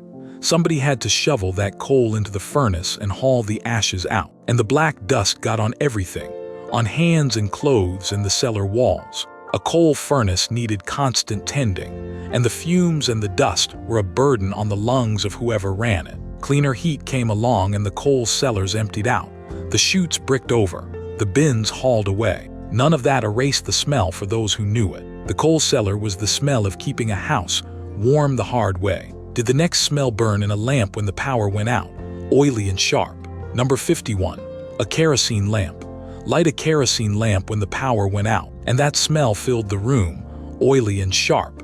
The fuel burning up the wick behind the glass chimney. The kerosene lamp lived in the cupboard for emergencies, and when a storm knocked the lights out, your family gathered around its glow, while the flame threw shadows on the walls, and that distinctive fuel smell spread through the room. That scent meant an adventure to a child. The ordinary house transformed by lamplight, the family drawn close around the small warm circle it made. In some homes and on some farms, the lamp was not an emergency at all, but the everyday light. And that kerosene smell was simply the smell of evening. The soft light was easy on the eyes. The lamp carried real danger, and everyone was taught to respect it. An open flame near curtains or a knocked-over lamp could set a house ablaze in minutes. The fumes were not good to breathe in a closed room, and the fuel itself was a poison kept well out of reach of children. Trimming the wick and cleaning the sooty glass chimney were regular chores. None of that dimmed the magic of a room lit by lamplight. The kerosene lamp was the smell of a storm night or a farmhouse evening, of the family gathered close in the glow. Catch that oily smell today, and the lights go out again in the best way. Did the next smell drift across the whole neighborhood on a crisp fall afternoon, smoky and sweet? Number 50. Burning leaves in autumn. Rake the leaves into a pile at the curb. Set them alight, and that smell drifted across the whole neighborhood, smoky and sweet and unmistakably autumn. Burning leaves was the smell of fall itself in the days before anyone banned it. The blue-gray smoke curling up from 100 yards on a crisp October afternoon, the whole town breathing it in as the maples and oaks gave up their color. You raked all day, jumped in the pile once or twice, then watched your father touch a match to it, and the smoke rise slow into the cool air. That smell meant football weather, meant sweaters and the smell of the season turning, meant the yard put to bed before winter. Neighbors stood around the small fires and talked. The practice had its problems, which is why it mostly ended. The smoke was hard on anyone with weak lungs. It drifted where it was not wanted, and a leaf fire left unwatched could spread to a fence or a dry lawn in a hurry. Towns passed rules against it one by one.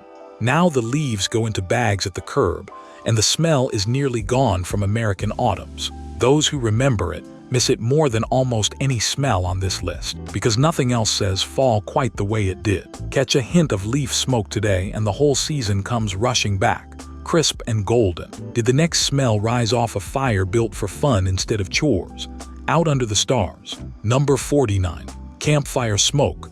Gather around a campfire at night, and that smoke got into everything. Your hair, your clothes, your skin. The good sharp smell of wood smoke that meant summer and stories, and staying up late. Campfire smoke was different from the leaf fire and the wood stove, tied to fun instead of chores, to the crackle of the logs and the sparks rising toward the stars, and the marshmallows blistering on the ends of sticks. You sat close on a log or a folding chair, the fire warm on your face and the night cool on your back, and that smoke smell soaked into your sweatshirt, so deep it was still there the next morning. It meant camping trips and backyard fires, and the particular magic of a flame in the dark. The whole family drew near the light. The fire took care and respect. A spark could catch a tent or a dry patch of grass. The smoke stung your eyes and chased you around the circle when the wind shifted. And a fire built too big or left unwatched was a real danger in dry country. You learned to bank it down before you slept. None of that touched the pleasure of it. Campfire smoke was the smell of the best summer nights, of family and friends gathered close in the flickering light. Light a fire today and it comes flooding back, sparks and stories and all. Did the next smell come indoors and fill the whole house in December, green and sharp and full of pine? Number 48. A fresh-cut Christmas tree. Bring the tree in from the lot and stand it up in the living room, and that smell filled the whole house, sharp and green and piney, the unmistakable scent of a fresh-cut Christmas tree. Nothing said the season had arrived like that fir or spruce standing in the corner, its branches slowly settling, the resin sharp in the warm air of the house. You went to the lot as a family, walked the rows in the cold, argued gently over which one was fullest, and brought it home tied to the roof of the car, setting it up in the stand and stringing the lights while that pine smell spread through the house was the true start of Christmas. The whole month smelled of it. The real tree asked for work. The needles dropped and stuck in the carpet, and the bare feet all through the season. The trunk had to be kept in water, or the tree dried to a fire hazard, and hauling the crisp brown thing back out in January left a trail of needles through the house. The sap got on your hands. None of that outweighed the magic. A real tree filled the house with a smell no artificial one has ever matched, and that pine scent is the smell of Christmas morning waiting to happen. Plenty of families switched to artificial trees for the ease and lost the smell in the trade. Catch it today and the whole holiday comes back. Did the next smell come tucked in the toe of a stocking hung by the fire, bright and sweet and round? Number 47. An orange in the Christmas stocking. Reach into the toe of your Christmas stocking, and there it was, a fresh orange. And the smell of it when you dug your thumb into the peel was Christmas morning itself, bright and sweet and sharp. An orange in the stocking was a tradition older than anyone in the family could remember, from a time when a piece of fresh fruit in the dead of winter was a real treat, a splash of color and sweetness when the world outside was gray and bare. You peeled it right there by the tree, the citrus oil misting up sharp and bright, and the smell mixed with pine and coffee, and the paper of the unwrapped gifts. That orange scent was the smell of Christmas morning, plain and joyful. It carried the whole meaning of the season in it. The tradition had roots in lean years, when an orange was as much as some families could give, and the fruit in the toe of the stocking was a genuine gift rather than an afterthought. Later, when oranges were cheap and everywhere, the tradition carried on out of love and memory more than need. None of that dimmed the smell. That bright citrus in the cold of a Christmas morning is one of the sweetest smells a person can carry from childhood. Peel an orange near a Christmas tree today, and it all comes back. Did the next smell come out of the oven all through December, spicy and warm and sweet? Number 46. Gingerbread and Christmas baking. All through December, the kitchen filled with the smell of Christmas baking, gingerbread and molasses and cinnamon, warm and spicy and sweet. This was the season your mother and grandmother baked for days, the cookies cooling on racks across every counter, the gingerbread men waiting to be decorated, the whole house wrapped in a smell that meant the holiday had arrived. You stood at the counter with a cookie cutter and a bowl of dough, sneaking bites, while the sheets went in and out of the oven, and that spicy, sweet smell soaked into everything. It meant the tins being filled for the neighbors, the plates set out for Santa, the whole warm production of a family Christmas. The kitchen was the center of it all. The baking was work, hot and long, days of it in a kitchen that never cooled down. Cookies burned if you forgot a sheet. The dough had to chill and roll and cut, and the whole operation left flour on every surface and dishes stacked to the ceiling. Somebody always ate too much raw dough and paid for it.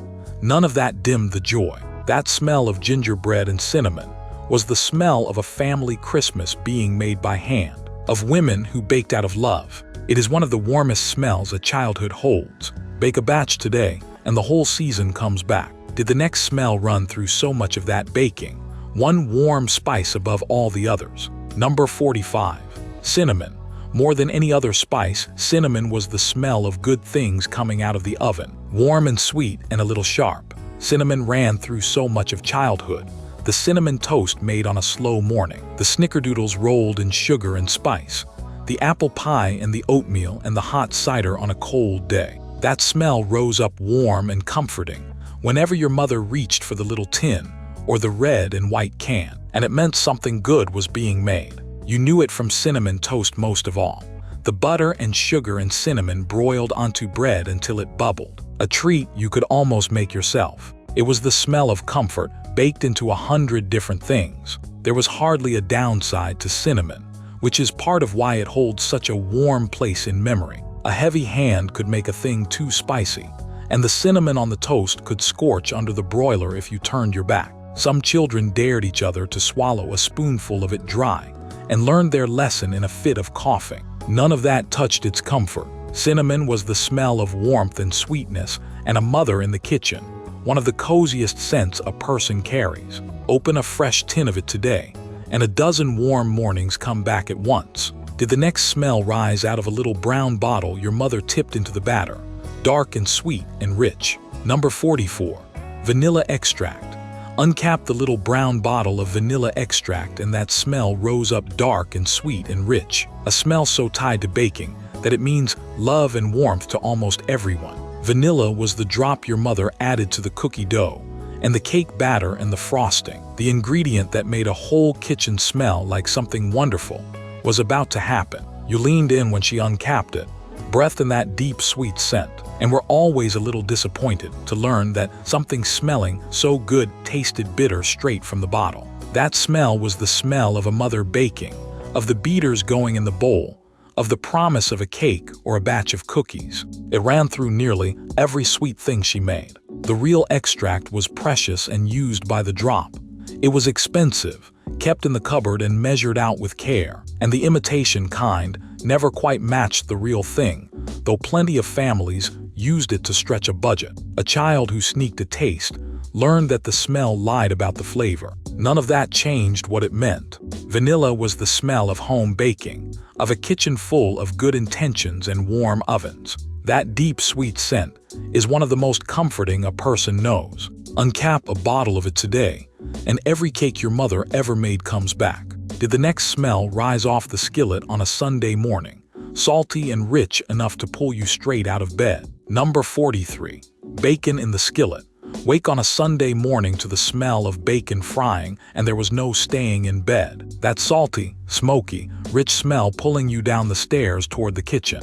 Bacon in the skillet was the smell of a weekend morning, of your mother or father at the stove with the cast iron pan, the strips curling and popping in their own grease, the whole house filling with a scent that made your mouth water before you were even fully awake. That smell meant no school, meant a real breakfast instead of a quick bowl of cereal, meant the family gathered around the table together. You came down in your pajamas and hovered by the stove, waiting for the first crisp piece. It was the smell of a slow morning done right. The bacon spattered and made a mess. Hot grease popped up off the pan and stung your hand if you got too close. The whole kitchen filled with smoke if a strip caught, and the grease had to be poured off and saved in the can by the stove, the way every thrifty kitchen kept it. The smell got into the curtains. None of that touched the pleasure. Bacon on a Sunday morning was one of the great smells of childhood, the smell of a family day beginning. Fry a pan of it today, and the whole weekend comes back.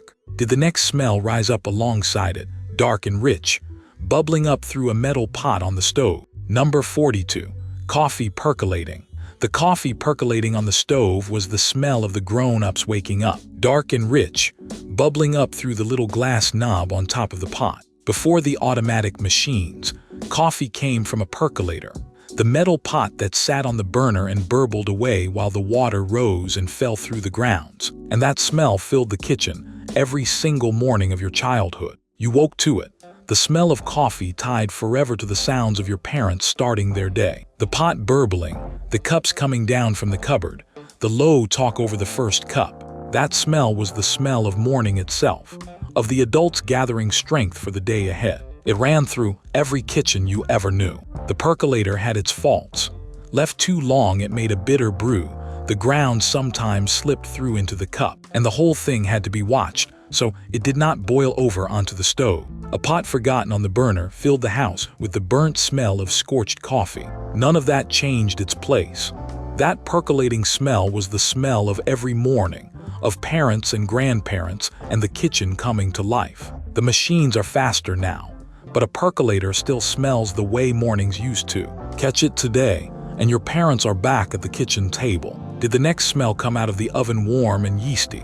The best smell a house can hold. Number 41. Bread baking in the oven. Few smells in all the world beat bread baking in the oven, warm and yeasty and rich, filling the whole house with a scent that meant home more than almost anything else. Homemade bread was a half-day's work.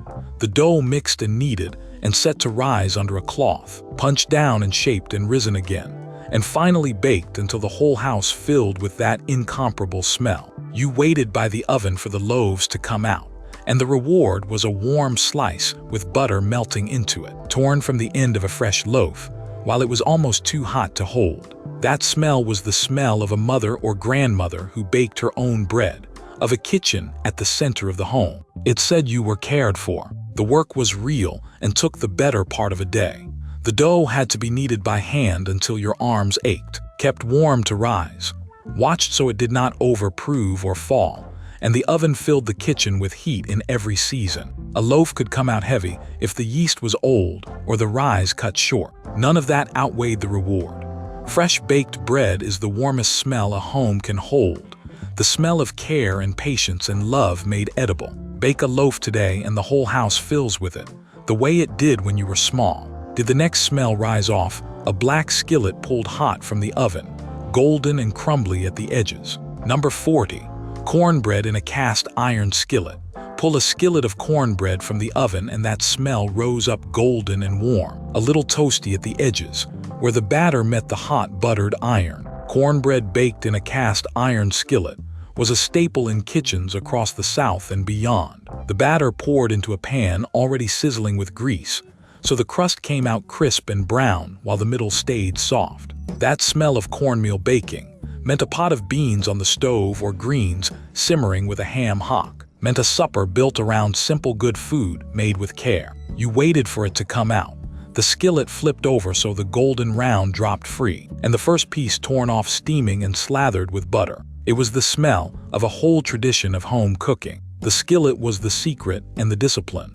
A cast iron pan had to be seasoned and cared for, never scrubbed harsh or left to rust, passed down through a family, and treasured for the cornbread it made. Batter poured into a cold skillet came out pale and sad, and too much cooking dried it to crumbs. You learned the pan and its ways. None of that was a burden to those who grew up on it.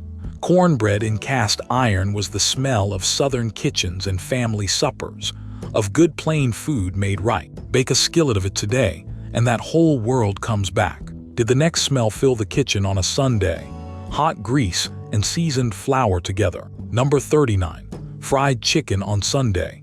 Sunday dinner meant fried chicken, and that smell filled the whole house. Hot grease and seasoned flour, and chicken crisping golden in the cast iron pan. Fried chicken was the centerpiece of the Sunday table in kitchens all across the country. The pieces dredged in seasoned flour and lowered into the popping fat, the smell building all afternoon until the family could hardly stand the wait. You came in from church to that smell, and it meant the best meal of the week was near. The platter piled high, the whole family gathered around the table. That smell of Sunday chicken was tied to the good tablecloth, the company manners, the one day the family ate like royalty. It was the smell of the week's reward. Frying chicken was hot, dangerous work. The grease popped and spattered and burned the cook's arms. A fire could flare if the fat got too hot, and getting the timing right so the coating browned while the meat cooked through took real skill. The kitchen turned into a furnace on a summer Sunday. None of that kept it off the table. Sunday fried chicken was worth every bit of the work, the smell of a family's best meal and a cook's pride. It is one of the great smells of an American childhood. Fry a batch today, and Sunday dinner comes back whole. Did the next smell come slow and rich out of a pot that cooked all afternoon, meat and onions and thyme together? Number 38. Pot roast simmering.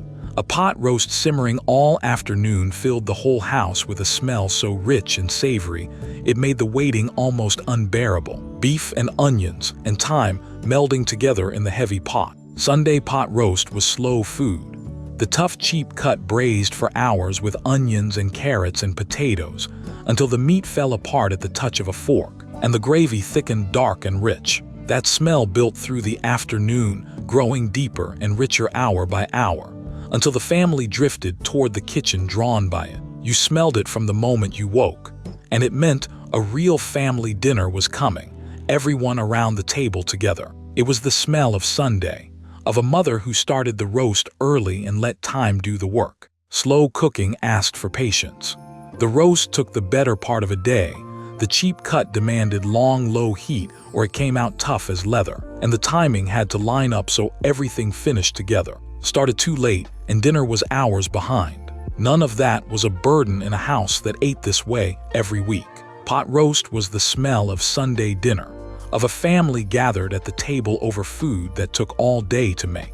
Braise one today, and that whole afternoon comes back. Did the next smell come out of the oven sweet and spiced, bubbling under a golden crust? Number 37. Apple pie in the oven.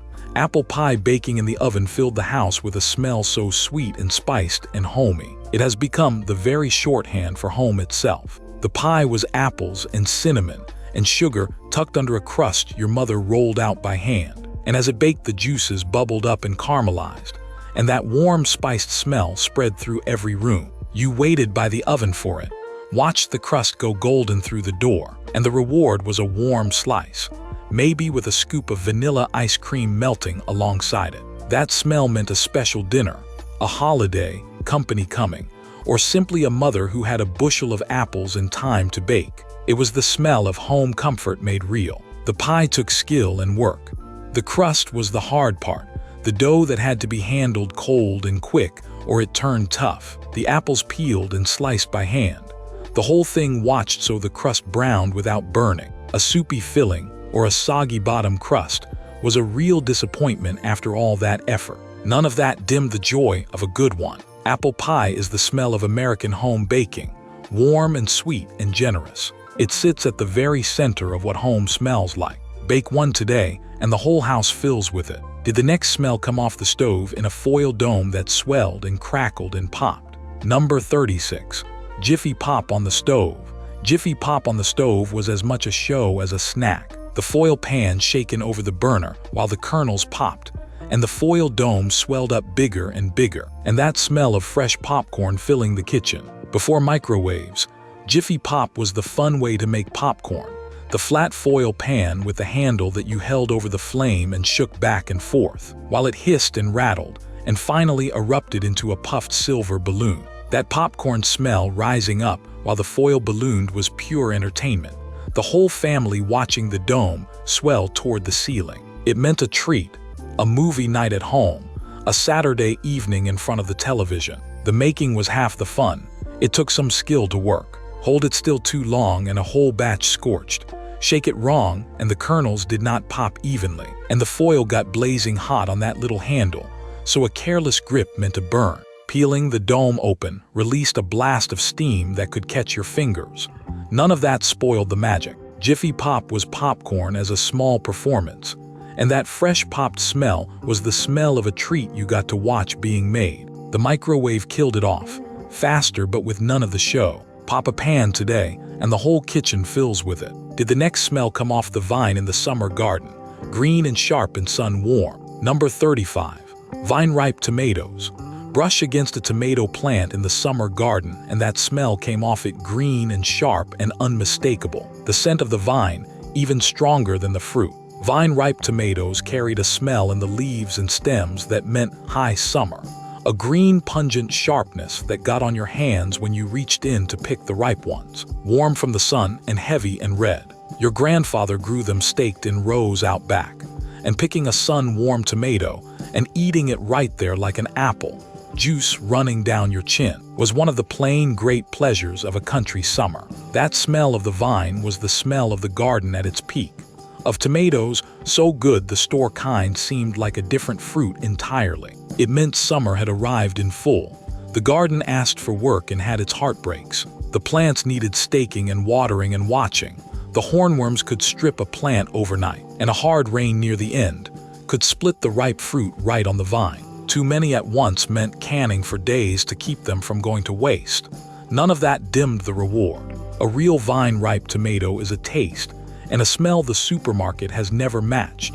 The smell of a summer garden at its best. Pick one worm off the vine today, and that whole garden comes back. Did the next smell rise off the whole garden at once? Dirt and leaves and growing things together. Number 34. The summer garden. Walk out into the summer garden in the morning and the whole thing had a smell. Green and earthy and alive. Cucumber vines and bean rows and turned dirt all breathing together. The garden was where a lot of families grew a good part of what they ate. And its smell in the height of summer was the smell of everything growing at once. The sharp green of the vines, the sweetness of the corn, the dampness of the soil after a watering. You were sent out to pick the beans or pull the weeds or gather the cucumbers before they got too big. And that whole living smell surrounded you while you worked. It meant fresh food on the table all summer, meant a family that fed itself from its own backyard.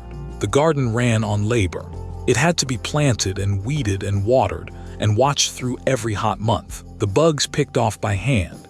The harvest gathered before it spoiled and put up in jars for the winter. A drought or a late frost or a plague of beetles could undo months of work. None of that stopped the families who gardened, because the reward was food you grew yourself. You knew every row by heart, the tomatoes staked in the back, the pole beans climbing their strings, the squash hiding under broad leaves you had to lift to find it. That green growing smell was the smell of a summer garden feeding a family. Walk through one today and it all comes back. Did the next smell hang sweet and heavy in the evening air along the fence line? Number 33. Honeysuckle.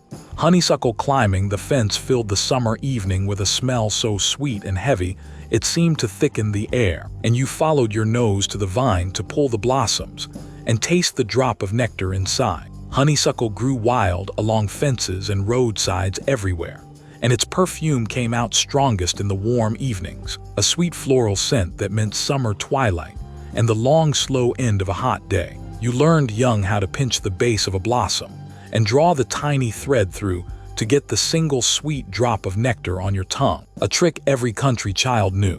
That smell was the smell of summer evenings, of the golden hour when the heat finally broke. It hung along every fence line. The vine had a wildness to it that made it a nuisance as well as a joy. Honeysuckle grew fast and took over, choking out other plants, climbing anything it could reach, hard to kill once it took hold. The nectar was the barest taste, more idea than substance, and the bees loved the blossoms as much as you did. None of that dimmed its sweetness. Honeysuckle on a summer evening is one of the sweetest smells a childhood holds, tied to twilight and freedom, and the endless summers of being young. Catch it along a fence today, and every summer evening comes back at once. Did the next smell come earlier in the year, blooming purple and heavy by the porch in spring? Number 32. Lilacs in spring. Lilacs blooming by the porch in spring gave off a smell so rich and sweet it stopped you in your tracks. A heavy floral perfume that meant winter was finally over. The lilac bush was a fixture of a lot of yards, blooming for just a couple of weeks in the spring with those heavy purple clusters, and its scent filled the whole yard and drifted in through the open windows on the first warm days of the year. You buried your face right in the blossoms to breathe it in, cut armfuls of them for your mother to put in a jar on the table, and knew that when the lilacs bloomed, the long winter was well behind you. That smell was the smell of spring arriving, of the world coming back to life. It marked the turning of the year. The lilac's glory was brief, which was its only real fault. The blooms lasted just a couple of weeks before they browned and faded. The bush plain and green the rest of the year, so you had to soak up the smell while it lasted. Cut and brought inside, the blossoms dropped fast and wilted within days. None of that lessened the joy of them. Lilacs in spring were the smell of winter ending, of warm days returning, one of the sweetest markers of the year. Catch that heavy, sweet scent today, and every spring of your childhood comes back. Did the next smell come from grandmother's own yard, blooming red and pink and full along the walk? Number 31. Roses in grandmother's yard. Grandmother's roses blooming along the walk gave off a soft, sweet perfume that was tied to her forever. The old-fashioned kind of rose that smelled the way a rose is supposed to smell. Her rose bushes were her pride, tended carefully through the seasons, and in bloom they filled her yard with a gentle fragrance that meant summer at grandmother's house. You walked past them coming up to her door, leaned in to smell the fullest blossom, and she cut them sometimes for a little vase on the kitchen table. That smell was the smell of her yard and her care, and the whole safe world of visiting her. The old roses had a real perfume the newer kinds often lack. Those bushes asked for constant work. The roses had to be pruned and fed and sprayed, and watched for the beetles and the blight. The thorns caught your sleeve and your skin if you got careless, and a hard season could take a beloved bush entirely. Grandmother fussed over them the way she fussed over her grandchildren. None of that was a burden to her. Her roses were her joy, and their soft, sweet smell is stitched into every memory of her yard. That fragrance carries her straight back, standing among her bushes in the summer sun. Catch the scent of an old-fashioned rose today, and grandmother is right there. Did the next smell come up off the ground itself, dark and damp, the moment the spade turned it over? Number 30. Freshly turned garden dirt.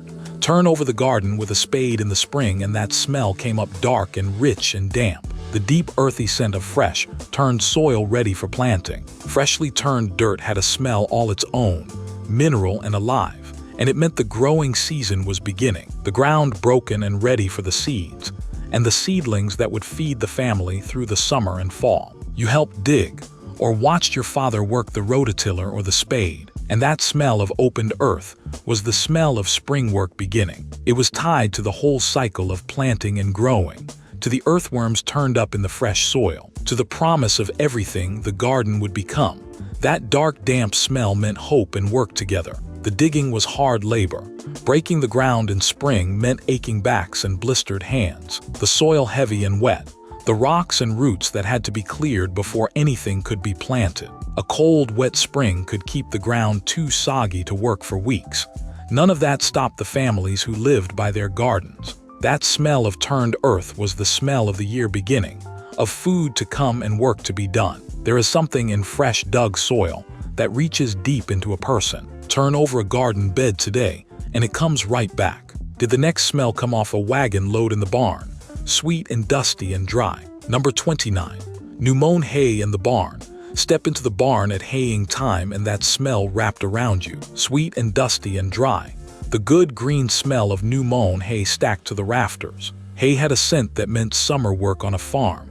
The fields cut and dried and baled and hauled into the barn, the whole loft filling with that sweet grassy smell that the animals fed on all winter. You climbed into the hayloft to play, jumped into the loose piles, breathed in that dusty sweetness, while the barn cats prowled, and the light came in through the gaps in the boards. That smell mixed with the animals, and the leather and the old wood into the particular smell of a barn, one of the richest smells a farm child carries. It meant the harvest gathered and the winter feed secured. Haying was brutal work. It came in the hottest part of the summer, the whole family and the neighbors out in the fields racing the weather, the hay heavy and the chaff itching down your collar, the loft blazing hot as an oven. Hay put up damp could mold or even catch fire deep in the stack. None of that dimmed the smell for those who knew it. New mown hay in the barn was the smell of a farm summer, of hard work and gathered harvest. Step into an old barn today, and it all comes flooding back. Did the next smell come off the animals themselves, warm and musky, mixed with worn leather? Number 28. Horses and leather tack. The smell of horses and their leather tack was one smell to a farm child or a horse-crazy kid. Warm and musky and rich, the animal and the saddle and the barn all together. Horses had a particular smell, sweet and warm, the hay on their breath and the dust in their coats, and it mixed with the oiled leather of the saddles and bridles hanging in the tack room into something a person never forgets. You brushed the horse down, breathed in that warm animal smell, and the leather of the tack you cleaned, and oiled added its own rich note. That smell meant the barn, the ride, the whole world of horses that some children loved above all else. It was the smell of a large, gentle animal that trusted you. Horses were work and could be danger too. They had to be fed and watered and mucked out every day without fail. The tack cleaned and oiled and kept up, and a horse could kick or bolt or step on a foot if you forgot to respect its size. The barn work never ended.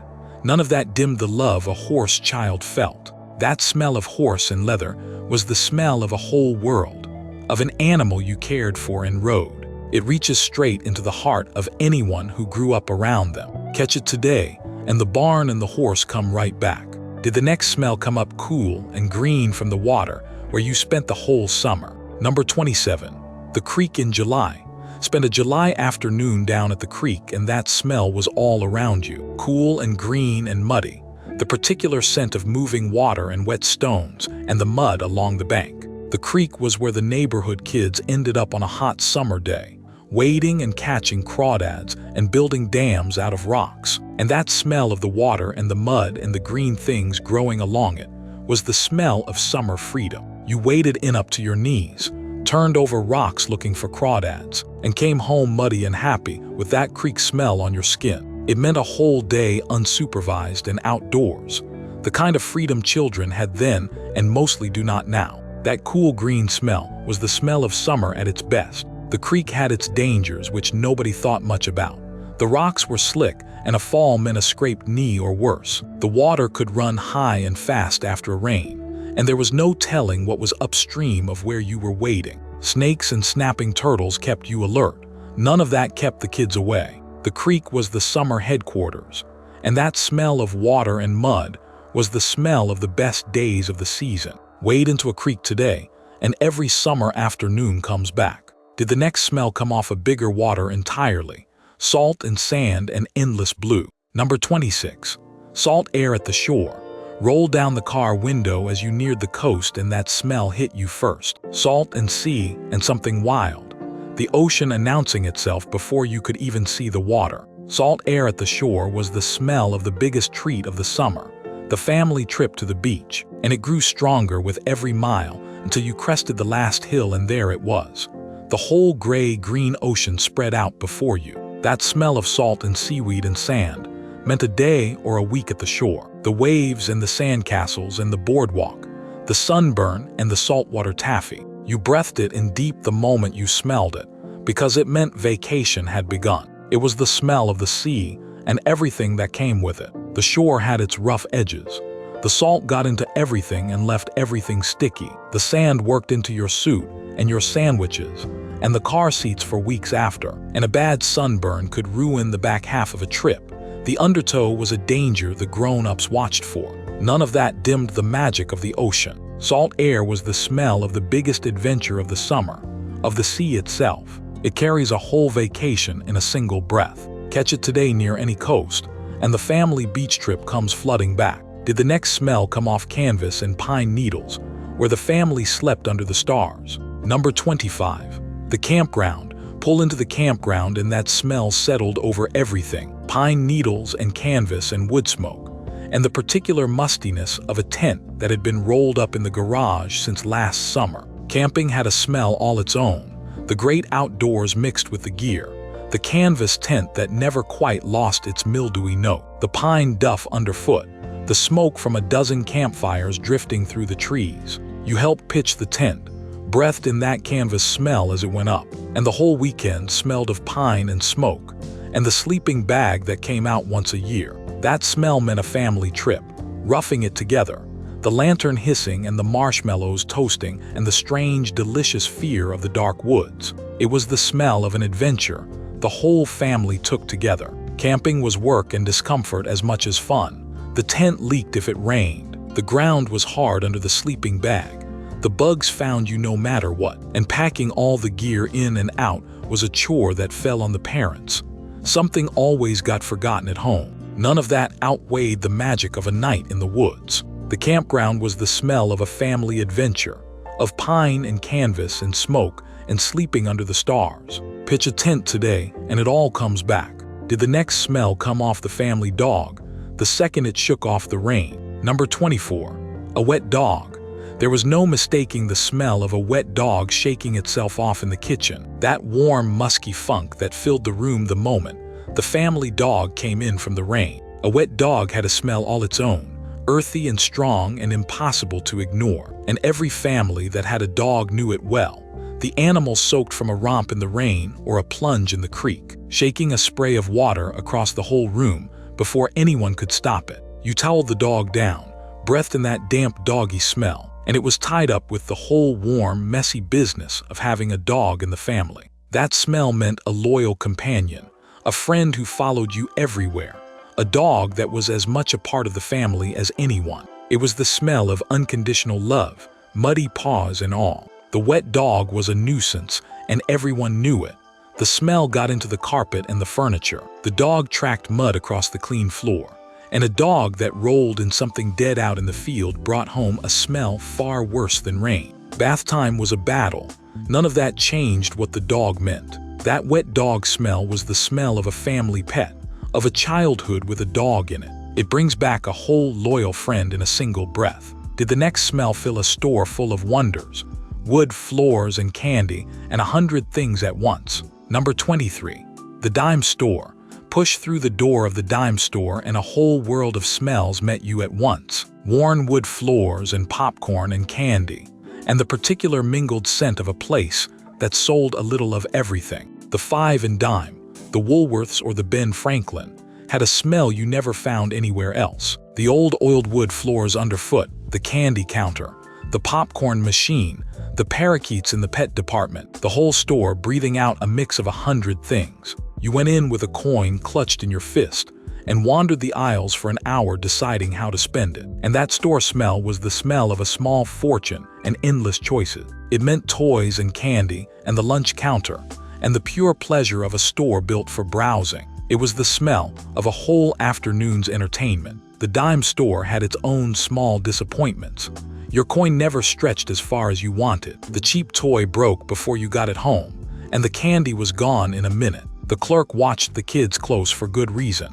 None of that dimmed the magic of the place. The dime store was a wonderland to a child with a nickel, and that mingled smell of wood and candy and popcorn was the smell of it. Those stores are nearly all gone now, and the smell went with them. Catch a hint of it, and the whole store comes back.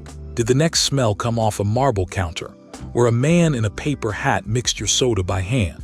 Number 22. The drugstore soda fountain. The drugstore soda fountain had a smell of its own. Sweet syrup and carbonated water and the griddle behind the counter, all mixed with the particular clean medicinal smell of the drugstore around it. Before the fast food places took over, the corner drugstore had a soda fountain with stools along a marble counter, and a man in a paper hat mixed your cherry Coke and your ice cream soda by hand right in front of you. That smell of syrup and fizz, and the grill cooking a burger behind the counter, was the smell of a treat, of sitting up on a swiveling stool and ordering a phosphate or a malt like a grown-up. It meant a reward after the doctor or a stop on a Saturday downtown. It was the smell of a small pleasure done up right. The soda fountain was a luxury even then. A soda cost real money to a child. The treat was rare rather than everyday, and the stools were always full on a Saturday, so you waited your turn. The malt was gone too fast for what it cost. None of that dimmed the magic of it. The soda fountain was where a child felt grown and treated, and that smell of syrup and grill and drugstore was the smell of it. They have almost entirely vanished now. Catch that mix somewhere today, and you are back on the swiveling stool. Did the next smell come off the shelves of a store, full of tools and paint and possibility? Number 21. The hardware store. The old hardware store had a smell you could not find anywhere else. A rich blend of machine oil and cut metal and rubber, and the wood of the shelves and bins that held 1,000 small things. This was the store your father took you to on a Saturday. The narrow aisles crammed floor to ceiling. The nails and screws sold loose from little drawers. The whole place smelling of oil and metal and sawdust and possibility. You followed him up and down the aisles, while he found the one washer or the length of chain he needed. And that smell of a real hardware store meant a project underway, something being fixed or built at home. It was the smell of a place, run by a man who knew where everything was. The old stores could be a little intimidating to a child. The aisles were tight and crowded, the merchandise stacked high and heavy, and the man behind the counter did not have much patience for kids touching things. You learned to keep your hands in your pockets. None of that dimmed the wonder of the place. The hardware store was a treasure house of tools and parts and mysterious gadgets, and that smell of oil and metal was the smell of it, of Saturday errands with your father. The big box stores replaced them, brighter and bigger and smelling of nothing at all. Catch that oily metal smell in an old shop today, and your father is beside you again. Did the next smell come off the sacks and bins of a store that fed the animals in the fields? Number 20. The feed and seed store.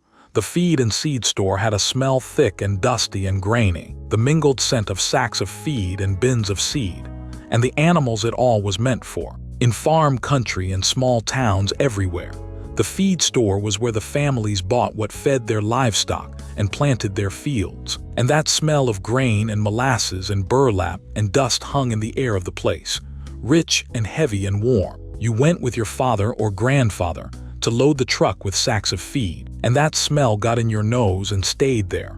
The sweet molasses of the sweet feed, the dry dust of the grain, the earthy smell of the seed for the garden. It meant the animals fed and the crops planted, the whole cycle of a farm running. It was the smell of country life at its most basic. The feed store was working country and it showed.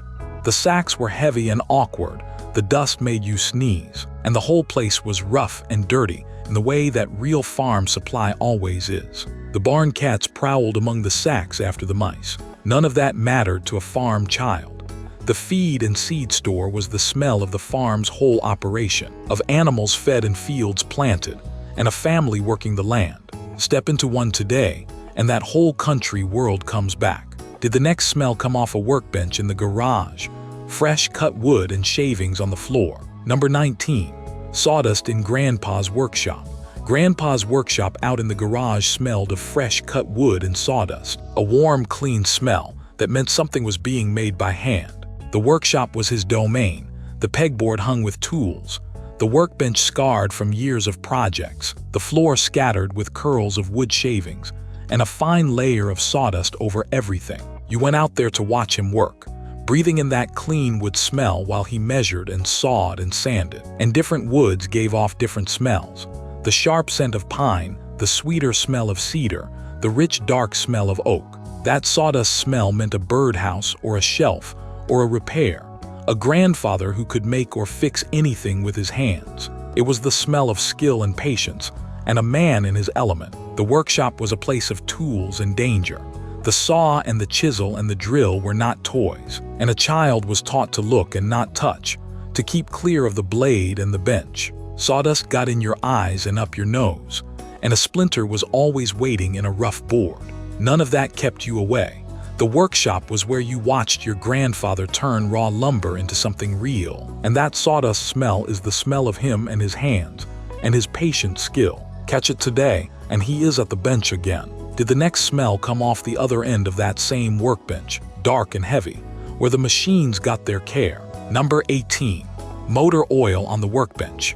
The smell of motor oil on the workbench was the smell of a man tinkering with an engine, dark and heavy and metallic, tied to the whole world of cars and machines that fathers and grandfathers lived in on the weekends. Motor oil had a rich particular smell, and it lived in the garage, in the cans on the shelf and the drip pan under the car, and the rag stuffed in your father's back pocket. You watched him change the oil in the driveway, the old oil draining out black and hot into the pan, the new oil poured in clean and amber, and that smell mixed with gasoline and grease into the whole smell of a garage. It meant a car being cared for, an engine kept running by a man who did the work himself. It was the smell of self-reliance under the hood. The oil and the work were messy and not without hazard. The used oil was filthy and got on everything. The hot engine could burn a careless hand, and the fumes and the grime were part of the job. Getting the oil all the way off your hands took the gritty soap and a good scrubbing. None of that stopped the men who did their own work. That motor oil smell was the smell of a father in the garage, of cars kept running by hand and skill. Catch it today in the garage and the man come back. Did the next smell hit you in a big loud room where the whole school lined up with trays? Number 17. The school cafeteria at lunchtime. Walk into the school cafeteria at lunchtime and that smell washed over you. Steamed table food and milk, and the particular institutional smell of a place that fed hundreds of kids at once. The cafeteria had a smell like nowhere else. The day's hot lunch under the heat lamps, the little cartons of milk, the trays and the industrial dish soap, all mixed into one smell that every kid who ever ate a school lunch remembers. You went through the line with your tray, the lunch ladies in their hairnets ladling out the day's offering, and that smell told you before you got there whether it was the good day or the bad day. It meant the middle of the school day, the loud, crowded room, the whole social world of who sat where. It was the smell of a shared daily ritual. The cafeteria food was a mixed blessing, and everyone had opinions. Some days brought the pizza or the good rolls, and some days brought the mystery meat or the gray vegetables you pushed around your tray. And the milk was always slightly too warm. The room was loud enough to give you a headache. None of that changed its place in the day. The cafeteria was where the whole school came together to eat, and that steam table smell is stitched into every school day of a childhood. Catch it today, and you are back in line with your tray. Did the next smell come off vinyl seats and diesel on the ride to school and home? Number 16. The school bus. The school bus had a smell of its own, green vinyl seats and diesel fumes, and the mingled lunches and bodies of 40 kids packed in together twice a day. Climb up those big steps and that smell met you, the particular funk of the bus, the vinyl seats hot in spring and cold in winter, the diesel drifting up from the engine, the rubber floor mats, the whole rolling smell of the ride to school. You found your seat or fought for it, and that bus smell was tied to the long ride, the frosted windows in winter, the bumpy road, the whole social order of who sat in the back and who sat up front. It meant the start and end of every school day, the driver you knew by name, the stops you knew by heart. It was the smell of a shared daily journey. The bus was not always a pleasant place. The diesel could turn your stomach on a winding road. The vinyl seats cracked and pinched. The big kids ruled the back. And a long cold wait at the stop in the dark of a winter morning tested everyone. Somebody always got sick on a bumpy ride. None of that changed its place in the day. The school bus was how a whole generation got to school, and that vinyl and diesel smell is the smell of the ride. Catch it today and you are back in your seat, watching the neighborhood roll by. Did the next smell come box fresh out of a store, where a man measured your foot on a metal slide? Number 15. New shoes at the shoe store. The shoe store had a smell of leather and rubber and cardboard boxes, and a new pair of school shoes carried that smell out the door with you. Buying shoes was an event.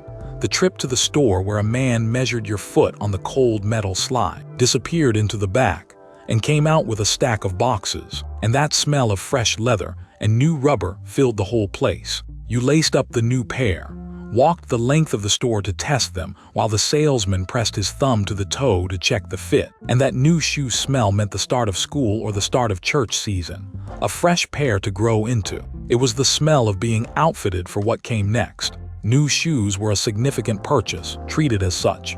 The good pair had to last, so they were bought a little big with room to grow, which meant a week of blisters while your feet caught up. Stiff new leather rubbed your heels raw before it softened. Money was tight and shoes were not cheap. None of that dimmed the pleasure of a brand new pair. That leather and rubber smell was the smell of the shoe store, of being fitted for the season ahead, of shoes you were proud to wear on the first day. Catch it today and the metal slide, and the stack of boxes come back. Did the next smell hit you the first morning of the year? Wax and polish on floors buffed to a shine. Number 14. Freshly waxed classroom floors on the first day of school. The first morning of the school year had a smell all its own. The freshly waxed floors buffed to a mirror shine over the long summer break. Walk into the school on that first day, and that smell met you. The wax and polish on the gleaming hallway floors, mixed with fresh paint and clean chalkboards, and the particular smell of a building scrubbed top to bottom while the kids were away. Those floors shone like glass, so bright you could almost see yourself in them. And that wax smell meant a fresh start, a new grade, a new teacher, a whole clean year stretching ahead. You walked those gleaming halls in your new shoes, everything scrubbed and shining and full of possibility. It was the smell of beginning again. The first day carried its nerves along with its promise. That fresh wax smell was tied to the knot in your stomach, the new teacher you did not know yet, the question of who would be in your class and whether your friends would be there too. The summer was over, and there was no getting it back. None of that dimmed the strange excitement of the first day. That smell of waxed floors and fresh paint was the smell of a new school year, of a clean slate and a fresh start. It is one of the most particular smells a childhood holds. Catch it today, and the first day comes back whole. Did the next smell come off the big wooden box in the living room as its tubes warmed up in the evening? Number 13. The warm dust of a television set warming up. Switch on the old television set, and after a moment that smell came. The warm, dusty scent of the tubes heating up inside the big wooden console. Before everything went cool and instant, a television took a moment to warm up, the picture blooming slowly to life, while the tubes inside heated the dust that settled on them, giving off that particular warm electric smell. You turned the knob, waited for the picture to appear, and that warm smell of the set meant the evening had begun, the family gathering in the living room to watch together. It was tied to the shows you waited all week for, the whole family on the couch, the one set in the house that everyone shared. That warm, dusty smell was the smell of evenings at home. The old sets had their quirks and their limits. The picture rolled and had to be adjusted. The antenna needed constant fiddling. A tube burned out and the whole thing went dark until a man came to fix it. And getting up to change, the channel was a job that fell to the youngest in the room. The warm dust could smell faintly of something burning if the set ran too long. None of that changed its place in the evening. That television set was the family gathering point, and its warm, dusty smell was the smell of nights together in the living room. Catch it off an old set today, and the whole family gathers again. Did the next smell fill a room of pews and candles, and old wood on a Sunday morning? Number 12. Church on Sunday morning. Church on Sunday morning had a smell that settled over you the moment you stepped inside. Old wood and candle wax, and the faint sweetness of the hymnals and the flowers up front. The sanctuary had a scent all its own, built up over years. The polished wooden pews, the pages of the old hymn books, the candles and the flowers, and the mingled perfumes and aftershaves of the whole congregation dressed in its Sunday best. You sat in the pew beside your family, breathed in that particular church smell, and it meant the Lord's Day, the whole rhythm of a week that turned on Sunday morning. It was tied to the hymns and the sermon, the offering plate passed down the row, the scratch of your good clothes, and the long hour of sitting still. That smell was the smell of faith and family, and the week set right. Church asked something of a child. The hour was long and the sermon longer. The pew was hard, the good clothes itched, and sitting still and quiet while the grown-ups' worship tested every restless bone in your body. The wait for the final hymn felt endless. None of that dimmed what the place meant. Church was the center of the week for a great many families. And that smell of wood and wax and hymnals is the smell of Sunday morning and everything it held. Catch it in an old sanctuary today, and your whole family is back in the pew. Did the next smell rise up from downstairs, where the whole congregation gathered around long tables of food? Number 11. The church basement potluck. Down in the church basement after the service, the potluck filled the whole hall with a smell of 100 home-cooked dishes, set out on long folding tables. The church basement had a smell all its own, the coffee urn perking in the corner, the casseroles and the fried chicken, and the green bean dishes and the pies. All the covered dishes the women of the church carried in and set out for the fellowship meal. You went down the stairs into that warm, crowded hall, that smell of coffee and casseroles, and every good thing the congregation could cook, and it meant fellowship. The whole church family gathered around the tables together. It was tied to the paper plates and the folding chairs, the children running underfoot, the food that never ran out. That smell was the smell of a community breaking bread together. The potluck had its own gentle order. You learned whose dishes to get to first, which lady's pie disappeared fastest. The unspoken rule that you took a little of everything so as not to hurt any feelings. The coffee was always weak or too strong, never in between. None of that dimmed the warmth of it. The church basement potluck was fellowship made edible. A whole community gathered around the tables, and that smell of coffee and casseroles is the smell of it. Catch it today, and the whole church family gathers again. Did the next smell come in on the first cold snap, sharp and clean, the day the weather turned toward winter? Number 10. First snow and cold winter air. The first snow of the year came with a smell, or really the clean absence of smell. That sharp, cold bite of winter air that told you the season had turned before you even looked outside. Cold winter air had a scent all its own, crisp and clean and faintly metallic, and the first real snow sharpened it into something unmistakable. The smell of the world gone quiet and white overnight. You woke to it. That particular stillness and that cold, clean smell. Ran to the window to see the yard buried and the flakes still falling, and knew before your mother told you whether school was canceled. That smell meant sledding and snowmen and snowball fights. The whole white magic of winter arriving. It was the smell of the season's first great change. Winter was hard as well as beautiful. That same cold that smelled so clean bit at your fingers and your ears. The snow that was so lovely had to be shoveled off the walk. And the freedom of a snow day gave way soon enough to the long gray slog of a winter that outstayed its welcome. Wet boots and cold toes were the price of the fun. None of that dimmed the magic of the first snow. That cold, clean smell and the white world it announced were one of the great thrills of a childhood winter. Catch that first cold snap today, and every snow day comes back. Did the next smell rise up wet and woolen from the mittens set to dry after a morning in the snow? Number 9. Wet wool mittens drying on the radiator. Come in from the snow and lay your mittens on the radiator to dry, and that smell filled the room. Wet wool warming up, damp and a little musty and completely tied to winter. Wet wool mittens had a particular smell as they dried. The lanolin in the wool coming out with the heat, and every child who played in the snow knew it.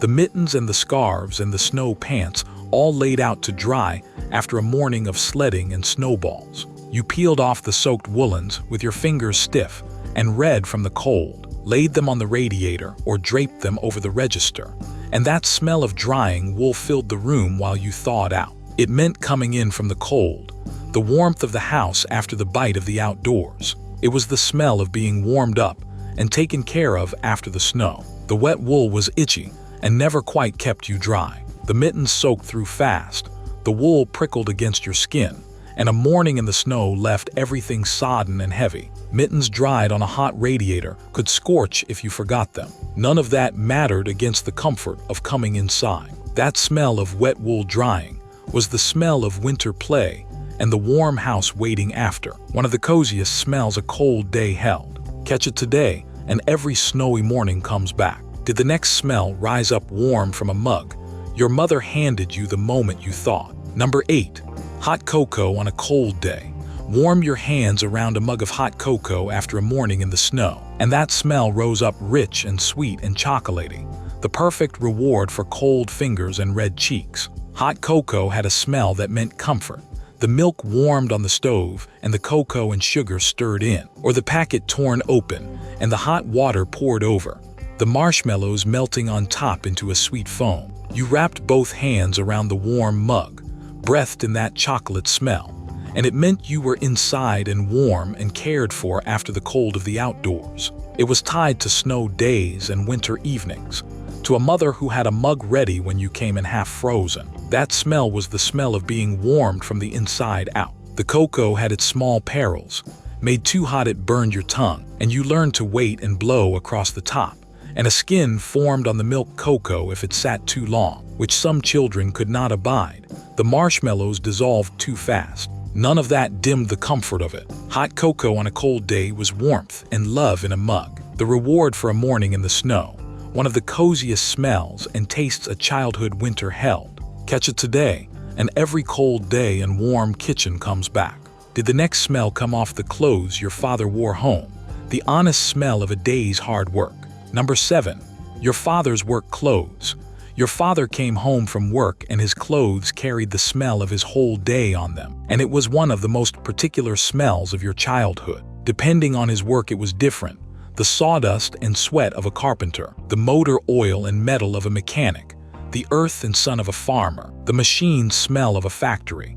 But whatever it was the smell of your father and the labor he did to keep the family going. You ran to meet him at the door, buried your face against him for a hug, and breathed in that smell of his work, honest and earned and completely his. It meant your father was home, the day's work done, the family together for the evening. It was the smell of a man who worked hard for the people he loved. That smell carried the weight of his labor. The work that put it on his clothes was often hard on him.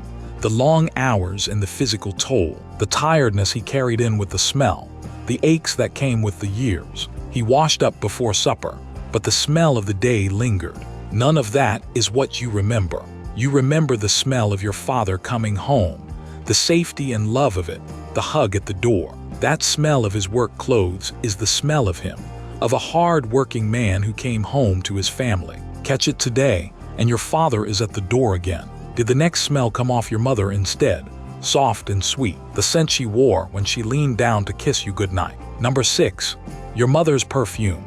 Your mother's perfume was the smell of her, soft and sweet and completely particular. The scent she dabbed on before church or a night out. The smell that meant her arms around you. Every mother had her scent, the one perfume she wore, and it became so tied to her that a whiff of it anywhere brings her straight back. The way she smelled when she leaned down to kiss you goodnight, the trace of it left on your cheek. You knew that smell better than almost any other.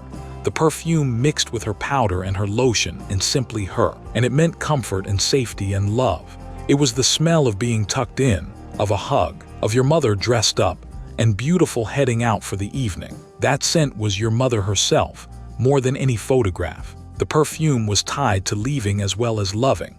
She wore it going out, which sometimes meant a babysitter and a night without her. The smell lingering in the room after she left. Worn heavy it could be too much, a cloud of it in a closed car. But it was her, and that was everything. None of that changed what it meant. Your mother's perfume is one of the deepest smells a person carries. The smell of the woman who raised you, of her love and her care and her arms around you. Catch that scent today. Even a stranger wearing it, and your mother is right there beside you. Did the next smell come off a small child fresh and pink from the tub on a Saturday night? Number 5. Mr. Bubble in the Saturday night bath. Saturday night meant a bath, and a bath meant Mr. Bubble. That sweet pink bubble bath smell filling the bathroom while the tub foamed up to your chin. Mr. Bubble had a scent all its own, sweet and a little fruity, and pouring it under the running tap made a mountain of bubbles. That turned the ordinary bath into an event. You sat in the warm water up to your neck in foam, sculpted bubble beards and bubble hats, and that sweet pink smell was the smell of getting clean before church the next morning, of a Saturday night ritual every kid knew. It meant warm water and play, and your mother scrubbing behind your ears whether you wanted it or not. It was the smell of being small and clean and cared for. The bath had its usual small dramas. The bubbles never lasted as long as you wanted. The soap stung if it got in your eyes. The water went cold before you were ready to get out. And the shampoo and the ear scrubbing were the price of all that fun. Fingers and toes pruned up before the bubbles gave out. None of that dimmed the pleasure of it. Mr. Bubble and the Saturday night bath were warmth and play, and the whole cozy ritual of a clean child ready for Sunday. And that sweet pink smell is the smell of it. They still make it, and one whiff brings the whole bathroom and the mountain of bubbles back. Did the next smell fill the whole house when a new little one arrived? Powder and milk and something brand new. Number 4. A brand new baby in the house. A brand new baby brought a smell into the house like nothing else. Powder and milk and clean skin. And that indescribable newborn scent that everyone leans in to breathe. When a new baby came home, whether a little brother or sister of yours or one you helped care for years later, that smell came with it. The baby powder and the warm milk and the soft clean skin, the particular scent of the top of a newborn's head that no one has ever quite put into words. You leaned in close over the bassinet, breathed in that new baby smell, and it stirred something deep and tender in you even as a child. It meant the family had grown, a new little person to love. The whole house rearranged around the tiny new arrival. It was the smell of new life and new love. The new baby turned the house upside down, of course. The nights went sleepless. The whole household ran on the baby's schedule. The crying and the diapers and the endless work fell over everything. A new baby was exhausting and everyone felt it. None of that touched the wonder of that smell. A brand new baby is one of the most tender smells a person ever knows. The smell of new life brought home, of a family made larger by love. Breathe in a newborn today, and that whole tender feeling comes flooding back. Did the next smell build all afternoon on the one day the whole family gathered around the table. Number 3. Sunday dinner cooking all afternoon. Sunday dinner cooking all afternoon filled the whole house with a smell that built hour by hour until the family could hardly wait. The roast and the vegetables and the pies, all working toward the one big meal of the week. Sunday dinner was the meal that mattered most. The family gathered after church around a table set with the good dishes, and its smell built through the whole afternoon. The meat roasting, the potatoes and the vegetables cooking, the rolls and the dessert. Everything timed to come together at once. You drifted through the house all afternoon pulled by that smell, sneaking into the kitchen to be shooed out again, the anticipation building with every hour. It meant the whole family together, the one meal of the week where everyone sat down at the same table. It was the smell of family itself. The Sunday meal was a mountain of work for whoever cooked it. The whole afternoon went to it, the timing of a dozen dishes to juggle. The kitchen hot and busy while the cook worked without rest, the mountain of dishes waiting after. It fell mostly on the mothers and grandmothers who thought nothing of the labor. None of that dimmed what it meant. Sunday dinner was the family gathered around the table over food made with love and all afternoon's work. And that smell building through the day is the smell of family together. Cook a Sunday dinner today and the whole family gathers again. Did the last smell of all come off the very house you grew up in, the one that was only ever yours? Number 2. The smell of your childhood home. Every house you ever grew up in had a smell of its very own, so particular, and so much a part of you that you never even noticed it while you lived there. The smell of your childhood home was a blend of everything that happened inside it. The cooking and the cleaning and the people, and the very wood and plaster of the place, a scent so specific that no other house in the world smelled quite like it. You only understood it after you left, when you came home from somewhere and opened the door and that smell met you and told you before anything else could that you were home. It was the smell of every ordinary day you ever lived there, breakfast and supper and laundry, and the family all mixed into one. That smell was home itself, the deepest one you carry. You could not have described it if you tried, and that was the strange thing about it. It was too close, too constant, too much a part of the air you breathed to notice, and only distance and time made it visible to you at all. The house is likely someone else's now, or gone, and that exact smell is gone with it, impossible to recover. None of that lessens its hold on you. The smell of your childhood home is the smell of the whole world you came from, of every person and every ordinary day that made you. Catch even a hint of it somewhere and the front door swings open and you are home again. And there was one room in that house whose smell was the warmest and truest of all. Wasn't there? The one where a certain woman stood at the stove. Number 1. Your grandmother's kitchen. Your grandmother's kitchen is the smell that beats them all. The warmest, deepest, most treasured scent a person carries out of childhood, and you know it the moment it comes to you. It was everything at once.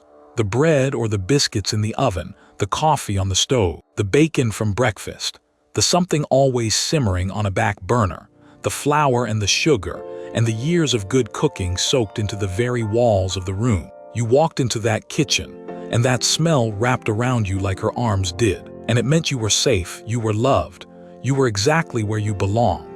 It meant she was there, standing at the stove in her apron, turning to smile at you, a treat already waiting because she knew you were coming. That kitchen was the heart of the whole family, the room where everyone gathered, where the holidays were made and the daily bread was baked, and the whole family was fed on food and love in equal measure. Nothing bad could reach you there. Grandmother is likely gone now, and her kitchen with her, and that exact smell lives only in your memory. But what a thing to carry. That smell holds her whole self in it, her love and her cooking, and the warmth of a woman who put her family above all else. And it is the closest thing to standing in that kitchen with her again that this world allows. Breathe it in wherever you find it, and she is there and you are small again, and everything is right. That is 100 smells that take you straight back to childhood. And if you made it all the way here, chances are more than a few of them caught you square in the chest. So do this for the rest of us. Go down to the comments and tell us the one smell that takes you back the fastest, the one nobody else would think of, the one tied to a person you miss. Tell us whose kitchen it was, whose perfume.